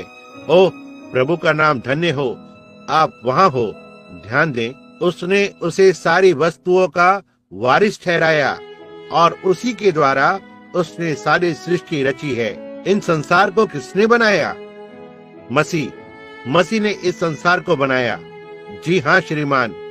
आइए हम थोड़ा और आगे बढ़ते हैं। वह उसकी महिमा का प्रकाश और उसकी उपस्थिति की छाप को व्यक्त करता है। किसकी महिमा का प्रकाश? परमेश्वर की महिमा का। किसकी उपस्थिति की छवि को व्यक्त करता है? परमेश्वर की। ओह, मैं इसे पसंद करता हूँ। या उसके व्यक्ति की छवि को व्यक्त करता है और वचन के द्वारा सभी चीजों को संभालता है। आप वहां हो, वचन जो सब बातों को संभालता है। यीशु ने कहा मत्ती 24 में, आकाश और धरती टल जाएंगे लेकिन मेरा वचन कभी न टलेगा। वह सब चीजों को संभालता है। विज्ञान इसे नीचे करने की कोशिश करता है और कहता है यह एक पुरानी किताब है, इसका अनुवाद किया गया है। यहाँ तक कि रोमन कैथोलिक कलीसिया बिशप शीन ने कहा इसका 4 या 5 बार अलग अलग बार अनुवाद किया गया है और इसके लिए ज्यादा कुछ नहीं है। आप इसके द्वारा नहीं जी पाएंगे यदि आपको जीना है तो, लेकिन वो अपने वचन के द्वारा सारी चीजों को संभालता है। आमीन। यही है जो मैं इसके बारे में सोचता हूँ। मैं बाइबल पर विश्वास करता हूँ, अपनी सामर्थ के वचन से। वहाँ वचन में सामर्थ है। जब उसने स्वयं हमारे पापों को साफ किया था, यहाँ पर देखो, ऊंचे स्थानों पर महामहिम के दाहिने जा बैठा। पौलुस क्या करने की कोशिश कर रहा है? वो यह दिखाने की कोशिश कर रहा है कि परमेश्वर ने सारी चीजों को मसीह में बनाया है और मसीह परमेश्वर का व्यक्त स्वरूप था। बाकी का संपूर्ण अध्याय इस बात से संबंधित है कि किस तरह से वह दूतों से ऊंचा था, सारी सामर्थ्यों से ऊंचा था। दूतों ने उसकी आराधना की, पौलुस उसे ऊंचा करने की कोशिश कर रहा था। अब मैं कोशिश करना चाहता हूँ, यदि मैं इससे और आगे नहीं जाता हूँ तो उसका बाकी का बस मसीह को ऊंचा करना है। पौलुस यहाँ पर क्या कहता है, जैसे 11वें अध्याय में, और वो सारा विषय दुनिया के बारे में बात करने पर था। उसने कहा, दूत ने क्या कहा, तू मेरा पुत्र है, आज के दिन मैंने तुझे उत्पन्न किया है। देखा, संसार के अंत में वे नाश हो जाएंगे, संसार नाश हो जाएगा, लेकिन वो और संसार की सारी चीजें नाश हो जाएंगी। वह उन्हें एक वस्त्र की तरह मोड़ देगा। वे कूड़े हो जाते हैं और बदलते हैं और यहाँ से चले जाते हैं, पर तू बना रहता है, तू सदा बना रहता है, तू मेरा पुत्र है। आज के दिन मैंने तुझे उत्पन्न किया है और कभी भी नाश नहीं होगा, और महामहिम के दाहिने हाथ पर बैठा हुआ है। दाहिने हाथ का अर्थ क्या होता है? ना ही परमेश्वर का दाहिना हाथ होता है कि कोई इस पर बैठा हुआ हो। दाहिने हाथ का अर्थ होता है सामर्थ और अधिकार।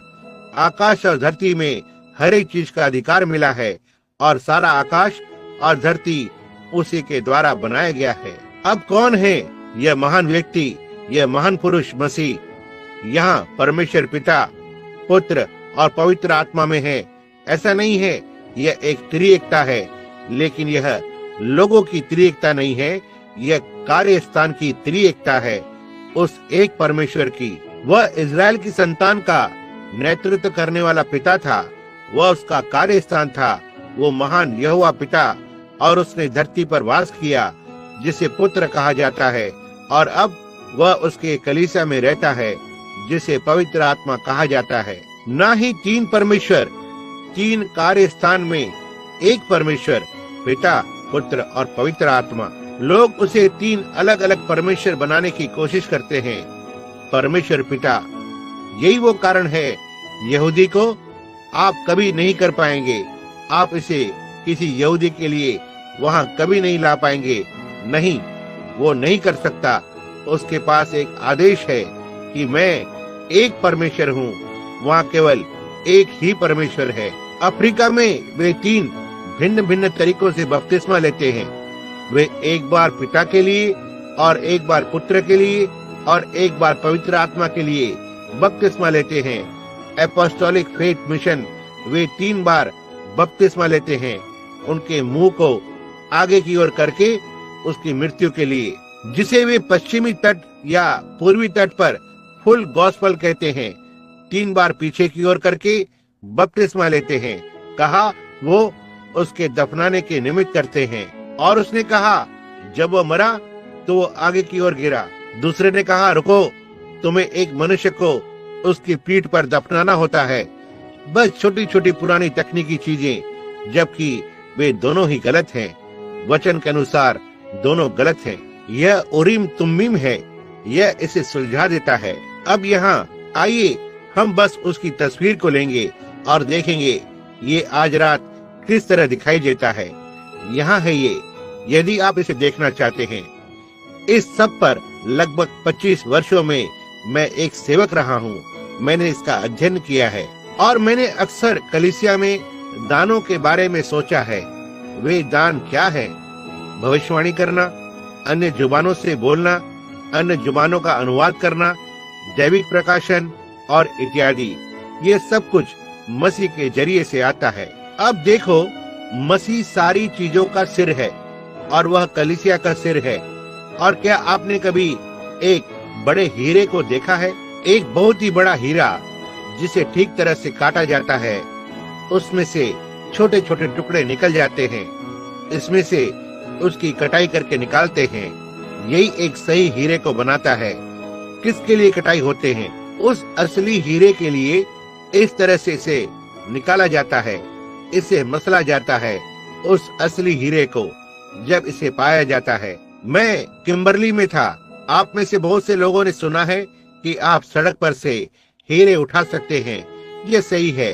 बिली और मैं और श्रीमान बोसवर्थ, किम्बरली हीरे की खान के अध्यक्ष, वो वहाँ सभा में मेरे संचालक थे और वे हमें वहाँ पर लेकर गए। और तभी वहाँ से बाहर वे उनकी खुदाई करते हैं।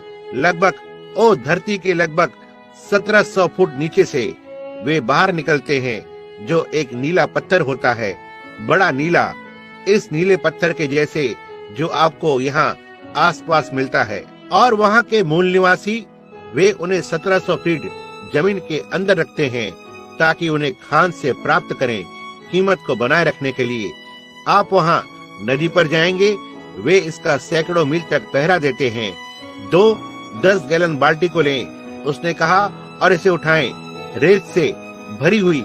और यदि आप इसे लेकर घर जा पाते हैं तो आप करोड़पति बन जाएंगे।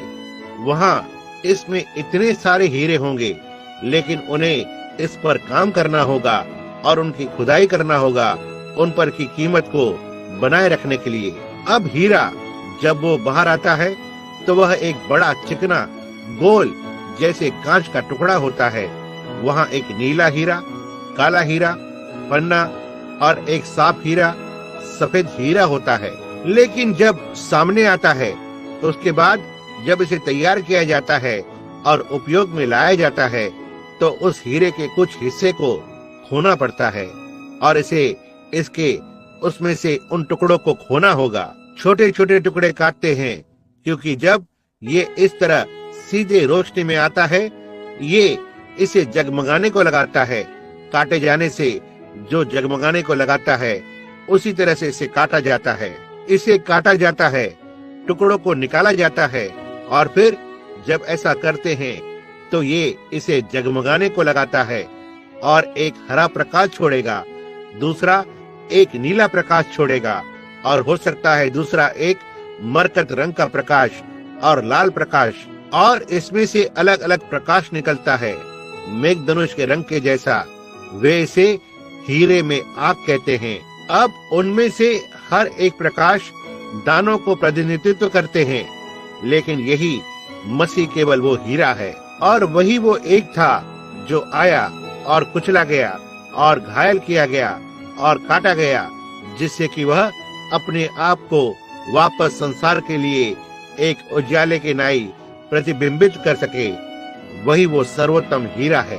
क्या आप कल्पना कर सकते हैं, इससे पहले कि एक पृथ्वी होती, इससे पहले कि कोई प्रकाश होता था, इससे पहले कोई तारा होता था, इससे पहले कुछ भी होता, वहाँ एक उस आत्मा का महान झरना बह रहा है, और इस झरने से सबसे शुद्ध प्रेम आया, क्योंकि वहाँ इसके लिए, उसमें से आने के लिए कुछ भी नहीं था सिवाय प्रेम के।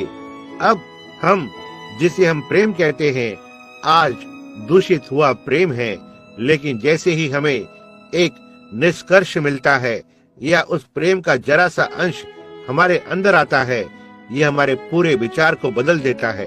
उसके बाद वहां से एक और धारा निकलती है इस मुख्य झरने से, वो हीरा, और इसे धार्मिकता कहा जाता है, पूर्व रूप से धार्मिकता। अब यही वो कारण है कि हमारे पास व्यवस्था होना था, यही कारण है कि व्यवस्था के पास न्याय को होना है।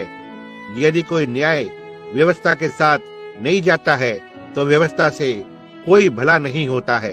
और जब व्यवस्था के द्वारा न्याय को लाया गया, जो मृत्यु को लाता है, और वहाँ कोई भी नहीं है जो दंड का भुगतान कर सके सिवाय स्वयं परमेश्वर के, और उसने हमारे मृत्यु के दंड का भुगतान किया और हमारे पापों को अपने ऊपर ले लिया, जिससे कि हम उसमें से होते हुए परमेश्वर की धार्मिकता ठहरे। अब जब ये महान प्रकाश बाहर निकले, या आत्मा की बड़ी किरणें, प्रेम, शांति, बस वहाँ यही वो सब है। वहाँ कोई दुख उठाना नहीं था, वहाँ कोई घृणा नहीं थी, न ही द्वेष। यह इस झरने में से नहीं आ सकते। ये यहोवा था, वो यहोवा परमेश्वर था। और अब जैसा कि धर्म ज्ञानी इसे कहते हैं, उसमें से एक दैवी शरीर निकला, जिसे वचन के अनुसार बताया गया था, वो लोगोस जो परमेश्वर से बाहर निकला। इसे समझाना मुश्किल है, लेकिन यह परमेश्वर का एक भाग था। अब यहाँ पर क्या हुआ है? ओह, मुझे क्षमा करना, मैं बस इस पर ले लूंगा। मैं ठीक इसे बस ले लेता हूँ जहाँ मैं इसे पसंद करता हूँ। समझे? लोगोस और यह महान झरना, आत्मा का यह महान झरना, जिसका कोई आरंभ या अंत नहीं था। इस महान आत्मा ने सृष्टि में बनाना आरंभ किया, और इसमें से जो लोगोस बाहर आया, जो परमेश्वर का पुत्र था, यह उस आत्मा का एकमात्र प्रकट रूप था। और यह दैविक शरीर था, जिसका अर्थ होता है एक शरीर, और शरीर जो एक मनुष्य की तरह था। मूसा ने इसे देखा जब यह वहां से होकर गुजरा, चट्टान के पास से, और उसने इसकी ओर देखा, कहा, यह एक मनुष्य के पिछले हिस्से की तरह दिखाई दिया।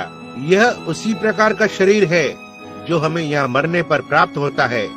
यदि यह धरती पर का डेरा सरी का घर गिराया जाएगा, तो हमारे पास पहले से ही एक है जो प्रतीक्षा कर रहा है। यही वो था, और वो दैविक शरीर था जो परमेश्वर का पुत्र था। वो पुत्र, वह लोगोस, देहधारी बना, क्योंकि हमें देह में डाला गया था। और दैविक शरीर लोगोस यहाँ हमारे बीच देहधारी बन गया, और यह वास करने के स्थान के अलावा कुछ और नहीं था, क्योंकि सारा झरना उसी में वास करता था। ओह, क्या आप इसे देखते हैं? वहाँ है, वही वो एक था जो उसमें। यहाँ पर देखें। आइए अब जल्दी से इब्रानियों की ओर जाएंगे। 7वां अध्याय। बस कुछ अनुग्रह के समय के लिए परमेश्वर चाहता है। आइए देखें कि यह यहाँ किस तरह दिखता है।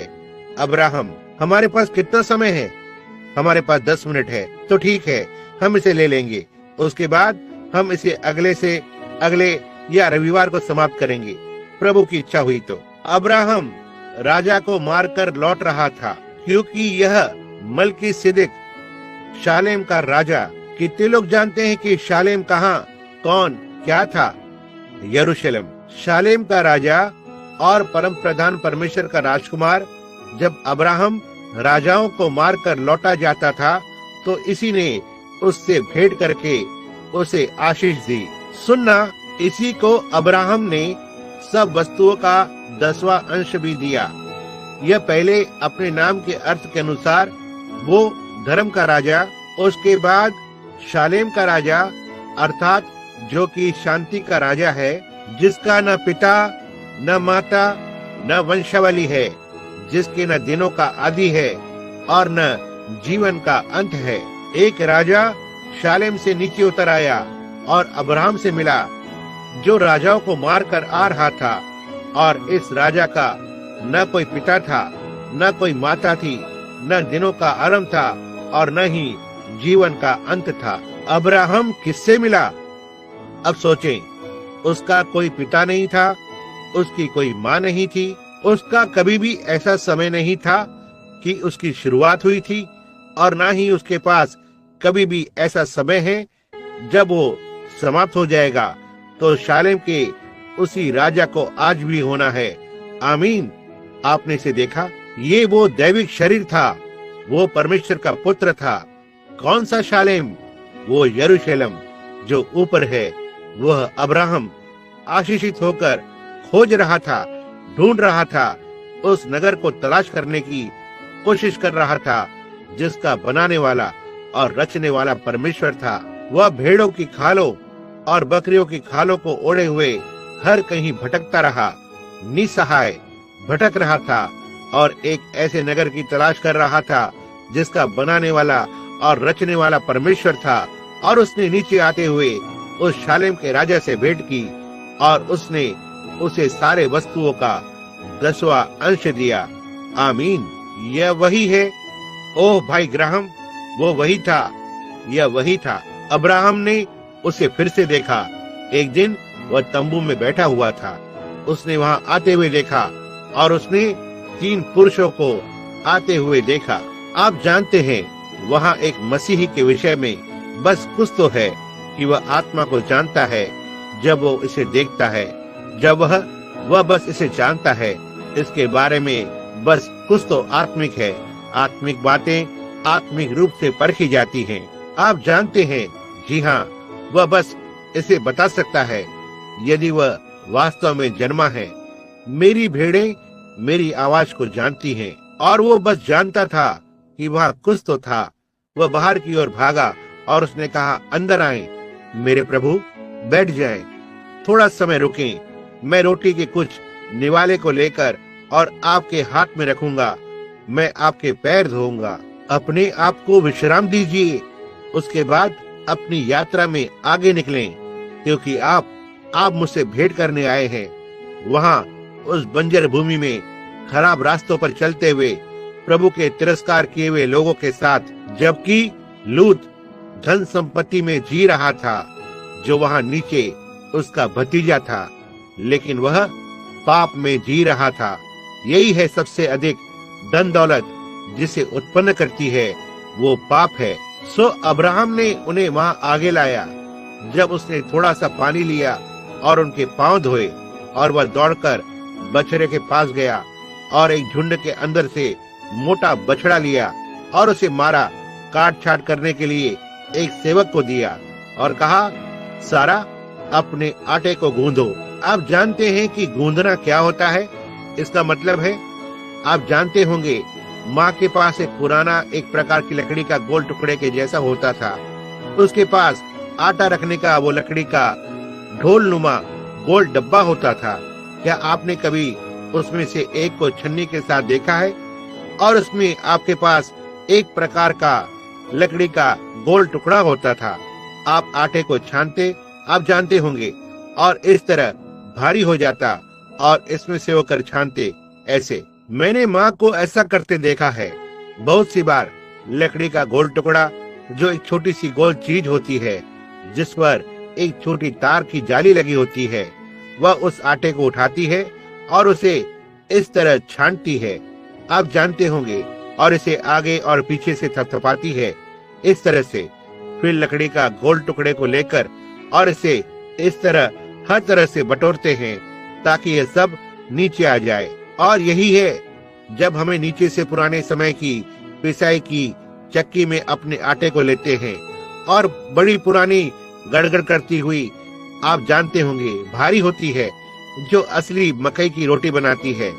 आप उस पर पूरे दिन चक्की से पीस सकते हैं। तो फिर कहा, थोड़ा जल्दी से आटा गूंद लो और कुछ रोटियां यहीं चूल्हे पर जल्दी से बना लो। और उन्होंने गाय से दूध निकाला और कुछ दूध लिया और उन्होंने लेकर उसको मंथन किया और थोड़ा मक्खन निकाला। उसके बाद उन्होंने जाकर बछड़े को मारा और कुछ मटन को लिया और उन्होंने मटन को तला, छाछ को लिया, मकई की रोटी और गर्म रोटियों पर डालने के लिए उन्होंने कुछ मक्खन लिया। ओह, यह सचमुच अच्छा है। और उन्होंने ये सब वहां पर लगा दिया और उसने उसे लिया और इन 3 मनुष्यों के सामने रख दिया। और जब वे खा रहे थे तब वे सदोम की ओर लगातार देखने लगे। और कुछ देर बाद वे उठे और वहां से जाने लगे। और उसने कहा, अब्राहम, कहा, तुम इसे मुझसे छिपा कर नहीं रखोगे। मैं जो करने जा रहा हूँ उससे मैं तुमसे छिपा कर नहीं रख सकता। मैं वहां नीचे जा रहा हूँ। सदोम के पाप मेरे कान में सुनाई पड़े हैं। वो मनुष्य कौन था? उसके सब वस्त्रों पर धूल लगी हुई थी और वहां बैठा हुआ बछड़े का मांस खा रहा था और गाय का दूध पी रहा था और कुछ मकई की बनी रोटी खा रहा था और कुछ मक्खन। यह विचित्र सा व्यक्ति कौन है? उनमें से 2 या 3 वहां बैठे हुए थे। उसके सारे कपड़ों पर धूल लगी हुई थी। ओह जी हाँ, हम दूर देश से हैं, हाँ, बहुत ही दूर। और इसलिए उसने कहा, तो ठीक है, वे कौन थे? उसने कहा, मैं अब्राहम से छिपा कर नहीं रख सकता, यह देखते हुए कि वह धरती का वारिस है। आमीन। मैं अपने रहस्यों को प्रकट करता हूँ, दूसरे शब्दों में उनके लिए जो धरती के वारिस हैं। यही है जहाँ आज कलीसिया को होना चाहिए। ये सही है, परमेश्वर के रहस्यों को लेकर जानना, अपने आप को कैसे संभालना है और कार्य करना है और क्या करना है और कैसे चलना है और कैसे जीना है। हम धरती पर के वारिस हैं। सही है, वो इसे आपके लिए प्रकट करता है क्योंकि वह कुछ भी पीछे न रख छोड़ेगा। इसलिए हम इन चीजों को पूरा होते हुए देख रहे हैं। संसार कहता है, आह, ये कट्टरपंथियों का एक झुंड है, उन्हें यह कहने दो। धरती का वारिस इन बातों को जानता है क्योंकि वे परमेश्वर की संतान कहलाएंगे। धन्य है वे जो नम्र हैं क्योंकि वे धरती के अधिकारी होंगे। वह अपने भेदों से उन्हें ज्ञात करवाता है, उन्हें प्रकट करता है कि उन्हें दिखाता है क्या करना है और कैसे जीना है।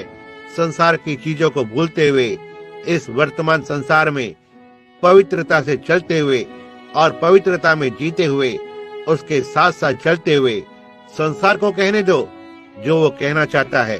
तो उसने कहा, मैं अब्राहम से इस रहस्य को छिपा कर नहीं रख सकता क्योंकि यह देखते हुए कि वह धरती का वारिस है। लेकिन उसने कहा, मैं सदोम को नष्ट करने के लिए नीचे जा रहा हूँ। मैं नीचे जा रहा हूँ। आप क्या करने जा रहे हैं श्रीमान? आप कहाँ से हैं? यह सब किसके विषय में है? आओ पता करेंगे। उसने कहा, और एक और बात, अब्राहम, मेरे द्वारा दिए गए इस प्रतिज्ञा के लिए तुमने 25 वर्ष इंतजार किया है। तुमने इस बालक के लिए सारे कपड़ों को और उसे बांधकर और हर चीज को 25 वर्ष पहले तैयार करके रख दिया। तुम अब भी मेरे लिए प्रतीक्षा करते आ रहे हो। अब मैं तुमसे भेंट करने जा रहा हूँ। जीवन के समय के अनुसार, जीवन के समय में अगले महीने मैं तुम्हारे साथ होऊंगा। और सारा पीछे तंबू में थी और इस मनुष्य ने अब्राहम से इस प्रकार बातें करते हुए तंबू की ओर पीठ की हुई थी और सारा ने ऐसा किया। उसने कहा, सारा क्यों हंसी? हो, इसके बारे में क्या? ये सब एक मनो की बात को पढ़ना था, क्या ऐसा नहीं था? सारा क्यों हंसी? सारा ने कहा, नहीं, मैं कभी नहीं हंसी। कहा, ओह हाँ, तुम हंसी। वह डर गई थी, वह कांप रही थी। वह कौन था जो जान सकता था कि वह तम्बू में पीछे क्या कर रही थी? यह वही परमेश्वर है जो आज हमारे साथ है, वही एक, वह इसके बारे में सब जानता है। देखा, वह बस इसे प्रकट करता है जिसकी आपको आवश्यकता होती है। देखा, तुम किस बात पर हंसती हो? देखो, उसकी पीठ इसकी ओर हो गई। बाइबल ने यह कहा कि उसकी पीठ तंबू की ओर हो गई, लेकिन वह इसे जानता था। वह वहां पीछे यह क्या कर रही है, आप देखते हैं। सो उसने कहा, मैं तुमसे भेंट करूंगा। यह विचित्र व्यक्ति कौन है? आप जानते हैं क्या हुआ? वह सीधे वहां से चला गया और लुप्त हो गया। और बाइबल ने कहा कि वह सर्वशक्तिमान परमेश्वर था, यहोवा, वो महान झरना, वो दैविक शरीर, वो लोगोस। किसी प्रचारक ने मुझसे कुछ समय पहले कहा, भाई ब्रैनम, आप असल में ऐसा नहीं सोचते होंगे कि वह परमेश्वर था।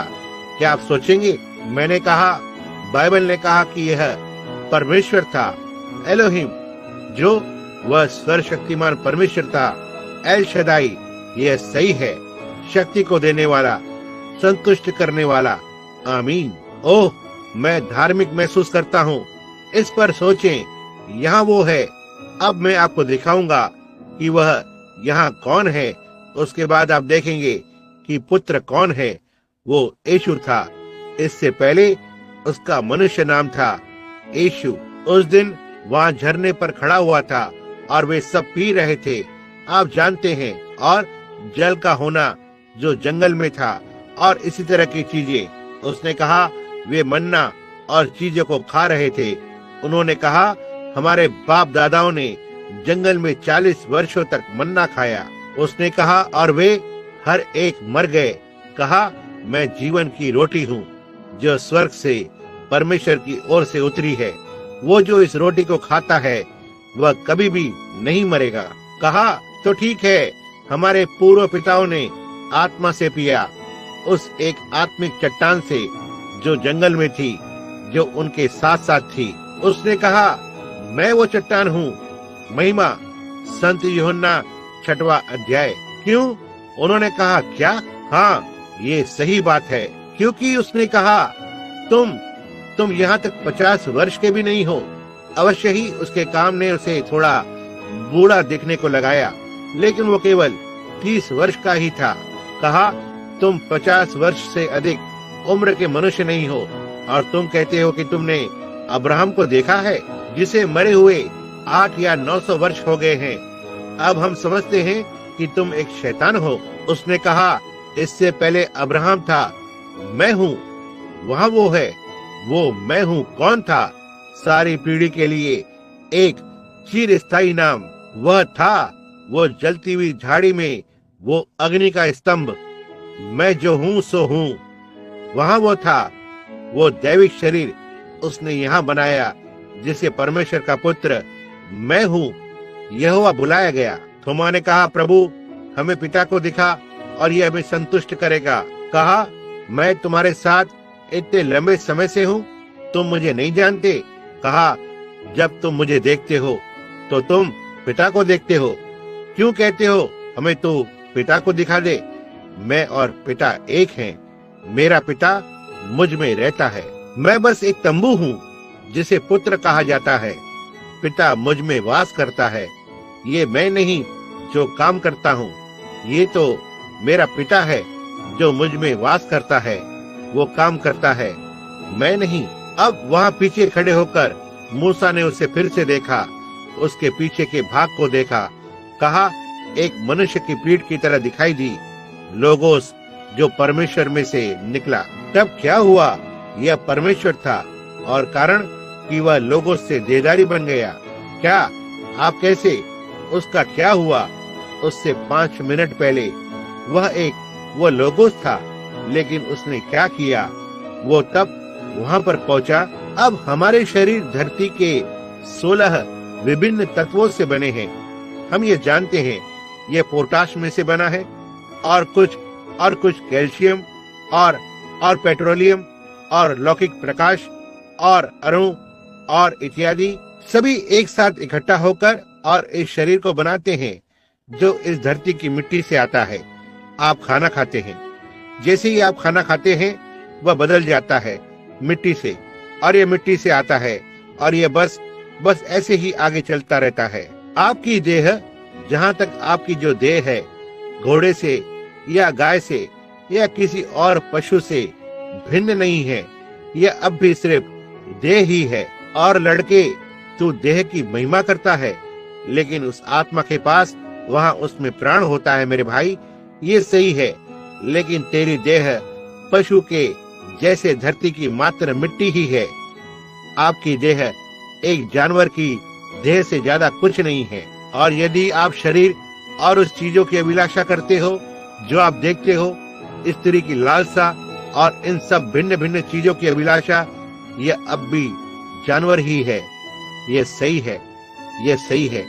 आपको ऐसा नहीं करना चाहिए। परमेश्वर का आत्मा तुम्हारी अगुवाई करेगा और तुम्हें उससे भी ऊंचे समतल भूमि पर रखेगा। यह बिल्कुल सही है। अब और यहाँ यह महान दैविक शरीर वहाँ खड़ा हुआ है, जो वो महान यहोवा परमेश्वर।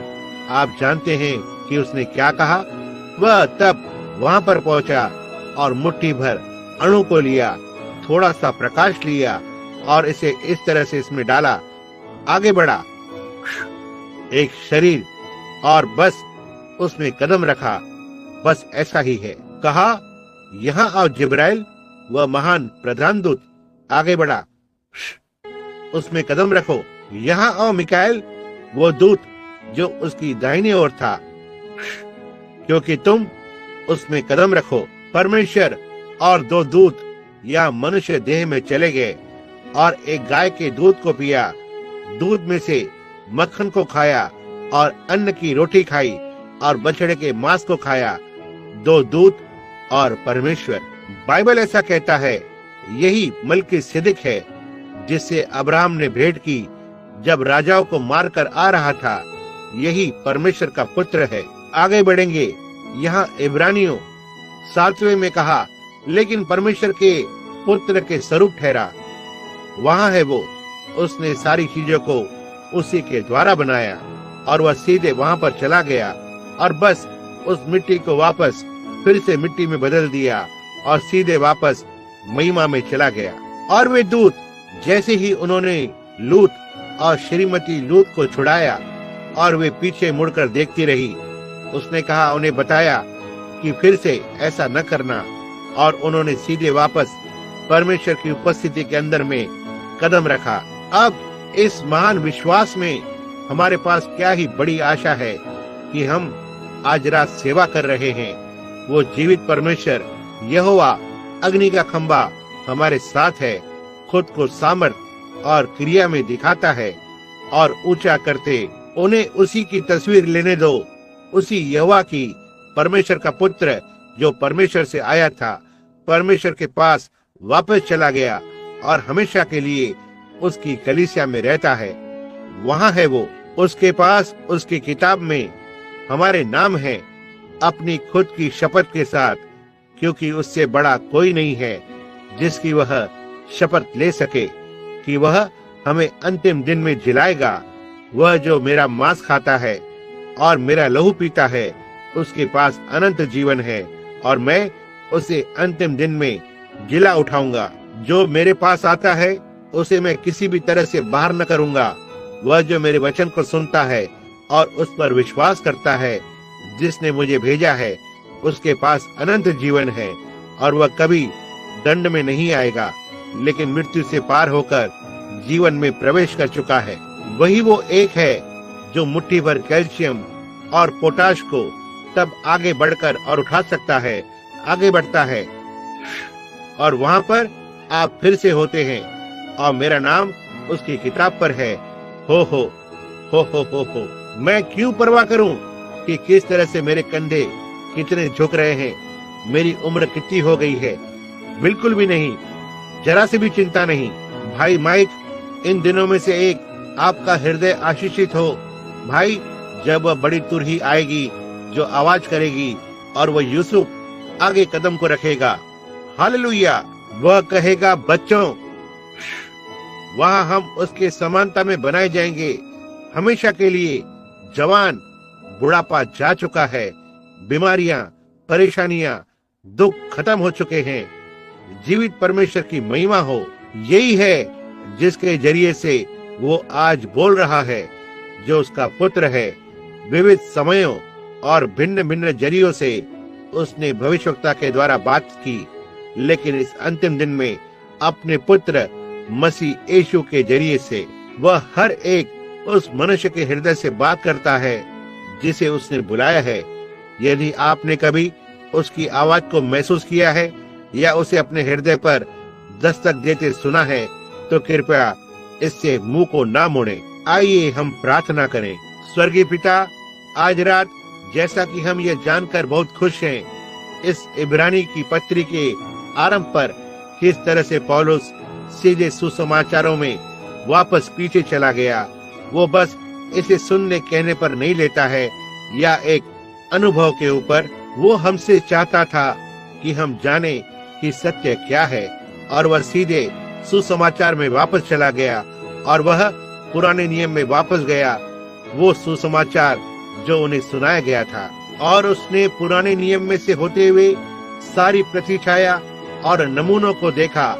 इसलिए आज रात हमारे पास इब्रानियों की यह महान पुस्तक है और हम इसे देखते हैं प्रभु, और हम इसे पसंद करते हैं। और युगों में से होते हुए इसे जलाया गया है, इसे तितर बितर किया गया है, इसे मिटाने की कोशिश की गई है, लेकिन वह उसी पर लहराती बढ़ रही है, क्योंकि आपने कहा है, आकाश और धरती टल जाएंगे लेकिन मेरा वचन नहीं टलेगा।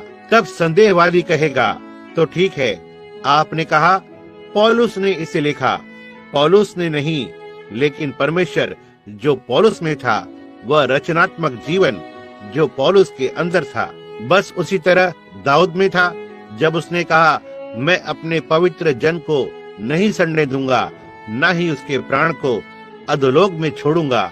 और परमेश्वर के पुत्र ने उन वचनों को उस भविष्यवक्ता से लिया और सीधे अधोलोक की गोद में चला गया और कहा, इस भवन को ढा दो और मैं इसे 3 दिन में खड़ा कर दूंगा। और उसने ऐसा किया, क्योंकि परमेश्वर का वचन विफल नहीं हो सकता, एक बिंदु मात्र विफल नहीं हो सकता।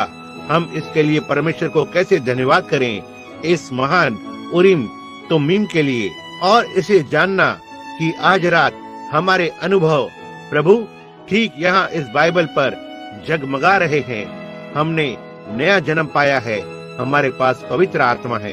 प्रिय परमेश्वर, यदि आज रात यहाँ कोई पुरुष या महिला है, लड़का या लड़की, जो इसके कभी भी गवाह नहीं हुए हैं, यदि वहाँ कोई जीवन नहीं है, तो वे भला कैसे ऊपर आ सकते हैं? ओह, वे कहते हैं मेरे पास जीवन है, लेकिन बाइबल ने कहा, वह जो सुख विलास में जीती है, वह जीवित रहते हुए मरी हुई है। तुम कहते हो कि तुम्हारे पास जीवन है, लेकिन तुम मरे हुए हो। तुम दावा करते हो, बाइबल ने कहा कि तुम्हारे पास जीवन है, लेकिन तुम मरे हुए हो। तू कहता है कि तू धनी है और तुझे किसी वस्तु की आवश्यकता नहीं, लेकिन यह नहीं जानते कि तुम अभागे और दरिद्र और नंगे हो और अंधे हो और इसे नहीं जानते। और आज रात कलीसियाओं की यही स्थिति है प्रभु। वे किस तरह से महान मूल्यवान चीजों से चूक गए हैं। यह जानना कि महान यहोवा परमेश्वर जो उत्पन्न कर सकता है, केवल उसने कहा, मेरे लिए उन छोटी मछलियों को लाओ। उसे मछली को लेना था कि इसके साथ कुछ तो करे। दिखा रहा था कि पुनरुत्थान कुछ तो होना था, उसके साथ कुछ तो करना था। उसने न केवल मछली को बनाया, बल्कि उसने पकी हुई मछली और रोटी बनाई, और उसने 5 छोटी मछलियों से 5000 को खिलाया। छोटी रोटियों और 2 मछलियों से। हे प्रभु, ये उसके हाथों में था और वह सृष्टि करता था, लेकिन उसके हाथ में ऐसा करने के लिए कुछ तो होना था। परमेश्वर होने पाए हम आज रात अपने आप को उसके हाथों में रखें और कहें, हे परमेश्वर, मैं जैसा हूँ वैसा ही मुझे ले लीजिए। और जब मेरे जीवन का अंत यहाँ आ जाए तो मैं इसी आशा के साथ जाऊं जो मेरे भीतर थी, यह जानते हुए कि मैंने फिर से जन्म लिया है और आपकी आत्मा ने मुझ में साक्षी दी है और मेरी आत्मा के साथ गवाही दी है कि मैं आपका पुत्र या आपकी पुत्री हूँ और उस अंतिम दिन में आप उन्हें जलाएंगे। इसे प्रदान करे पिता। और जब हमने सिरों को झुकाया है, क्या वहाँ कोई एक होगा अपने हाथ को उठाकर कहे, मुझे प्रार्थना में याद करना भाई ब्रैनम। मैं चाहता हूँ कि परमेश्वर मुझे जाने, जब इससे पहले कि मैं इस धरती को छोड़ूं, कि वह मुझे इतना अधिक जान जाएगा कि वह मेरे नाम को पुकारेगा। मैं उत्तर दूंगा, प्रभु आपको आशीष दे पुत्र। परमेश्वर आपको आशीष दे और आपको महिला। कोई और है? केवल अपने हाथ को उठाएं, कहें, मेरे लिए प्रार्थना करें भाई ब्रैनम। यही है जो हम करेंगे। परमेश्वर आपको आशीष दे नौजवान महिला। ये अच्छा है। अब जबकि आपके सिर झुके हुए हैं, प्रार्थना करते हुए मैं इस गीत का एक पद गाने जा रहा हूँ। जब वो अब बजा रही है और आपके सिर झुके हुए हैं, तो क्या आप अपने हाथ को ऊपर करके कहेंगे, हाँ प्रभु, यहाँ मेरा हाथ है। यह क्या करेगा? यह आपकी आत्मा को दिखाएगा। आप में एक निर्णय को लिया गया है, मुझे आपका हाथ चाहिए प्रभु। परमेश्वर आपको आशीष दे छोटी लड़की। मैं अपने हाथ को उठाऊंगा। परमेश्वर आपको आशीष दे छोटी लड़की। यहाँ नीचे ये अच्छी बात है प्रिय। परमेश्वर, आप जानते हैं, आपको ऐसा करते हुए देखकर खुशी होती है। छोटे बच्चों को मेरे पास आने से मना मत करो। मैं चाहता हूँ परमेश्वर आप मेरा हाथ थाम ले और उस दिन मैं आपके हाथ में रहना चाहता हूँ कि जब आप बुलाएंगे मैं आ जाऊंगा। जी हाँ, जैसे लाजरस था। परमेश्वर आपको आशीष दे बहन। तो फिर अब आप क्या करेंगे? स्वर्गीय पिता, इस छोटी सी सभा में आज रात बहुत से हाथ ऊपर उठे हुए हैं कि वे आज रात आपके ना बदलने वाले अनंत हाथ को पकड़ना चाहते हैं, ये जानते हुए कि आपके लिए समर्पित क्या है। आपने कहा, मैं वे सब जिसे पिता ने मुझे दिया है वे मेरे पास आएंगे और उनमें से कोई भी नहीं खोएगा और मैं उन्हें अंतिम दिन में जिला उठाऊंगा। कभी नाश नहीं हो सकता, कभी न्याय में नहीं आ सकता, लेकिन उसके पास अनंत अनंत जीवन होगा और वहाँ केवल एक ही अनंत जीवन है। वह केवल परमेश्वर से आता है। यह परमेश्वर है और हम परमेश्वर के भाग बन जाते हैं, इतना अधिक कि हम परमेश्वर के पुत्र और पुत्रियां होते हैं। जब हम में परमेश्वर की आत्मा होती है तो हम परमेश्वर की नाई सोचते हैं। हम धार्मिकता और पवित्रता के बारे में सोचते हैं और हम उसे प्रसन्न करने के लिए जीने की कोशिश करते हैं। प्रदान करे प्रभु कि उस प्रकार का जीवन हर उस व्यक्ति में प्रवेश करे जिसने अपने हाथ को उठाया और जिन लोगों को हाथ उठाना चाहिए था और उन्होंने नहीं उठाया। मैं प्रार्थना करता हूँ कि आप उनके साथ हों। इसे प्रदान करे पिता। और जब यात्रा समाप्त हो जाती है, जीवन समाप्त हो जाता है, होने पाए हम उस दिन उसके साथ शांति में प्रवेश करें, जहां हम कभी भी बूढ़े नहीं होंगे, कभी भी बीमार नहीं होंगे, ना ही कभी कोई परेशानी होगी। तब तक हमें आनंद से भरा हुआ और खुश रखें, उसकी स्तुति करते हुए, क्योंकि हम इसे उसके नाम में मांगते हैं। आमीन। आप सभी विश्वासी जन, अब आइए हम बस हमारे हाथ को उठाएं और उस समूह गान को गाएं। अब आइए इसे गुनगुनाते हैं। जबकि आप ऐसा गा रहे हैं, आपके आसपास आप कहें, परमेश्वर आपको आशीष दे। पड़ोसी, अपने पास में बैठे किसी व्यक्ति से हाथ मिलाएं, परमेश्वर आपको आशीष दे। अब दोनों ओर हाथ को मिलाएं, परमेश्वर आपको आशीष दे। पड़ोसी, परमेश्वर आपके साथ हो। अपनी आशाओं को अनंत चीजों पर बनाएं। डॉक, मैं जानता हूँ कि यह वहाँ है भाई। मैं जानता हूँ कि बहुत पहले आप वहाँ रहे हैं भाई नेविल। ऐसा होने जा रहा है इन दिनों में से एक दिन हम वहाँ पर भाई सेवार्ड को देखेंगे। मैं संदेश के बाद ऐसी आराधना को पसंद करता हूँ। आइए हम उसकी एक झलक को देखें, उस एक अनदेखे को जो अब हमारे बीच में है, और बस उसकी आराधना करें जैसे हम गाते हैं। अब उसकी आराधना करें। संदेश पूरा हुआ है, यह आराधना है। केवल उसमें नहा लो, वह महान झरना यह खुल रहा है। क्या यह तब कुछ नहीं करता है? क्या वहाँ इसके बारे में कुछ नहीं है? बस भरपूर और मधुर। सोचता हूँ कि क्या कोई बीमार व्यक्ति अभिषेक और प्रार्थना करवाना चाहता है? यदि वहाँ है तो बस अपने स्थान पर चले जाएं। यह वहाँ पर व्हील चेयर पर बैठी महिला है, बस उसे ऐसे ही रहने दें। मैं आकर उसके लिए प्रार्थना करूंगा। उसे कुर्सी से उठना नहीं होगा। कोई और है? ओह, क्या आप सभा के इस भाग से प्रेम नहीं करते?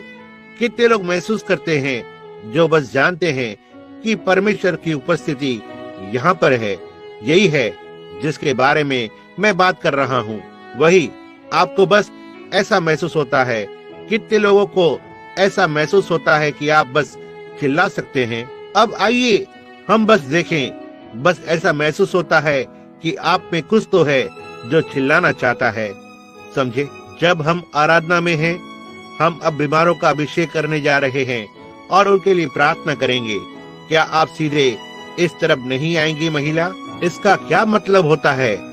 विश्वास की प्रार्थना बीमारों को बचाएगी। हर एक जन अब प्रार्थना में रहें। बस उस गीत को गुनगुनाएं, इस पर सोचें। यीशु बीमारों को चंगा कर रहा है। बहन का तेल से अभिषेक करें।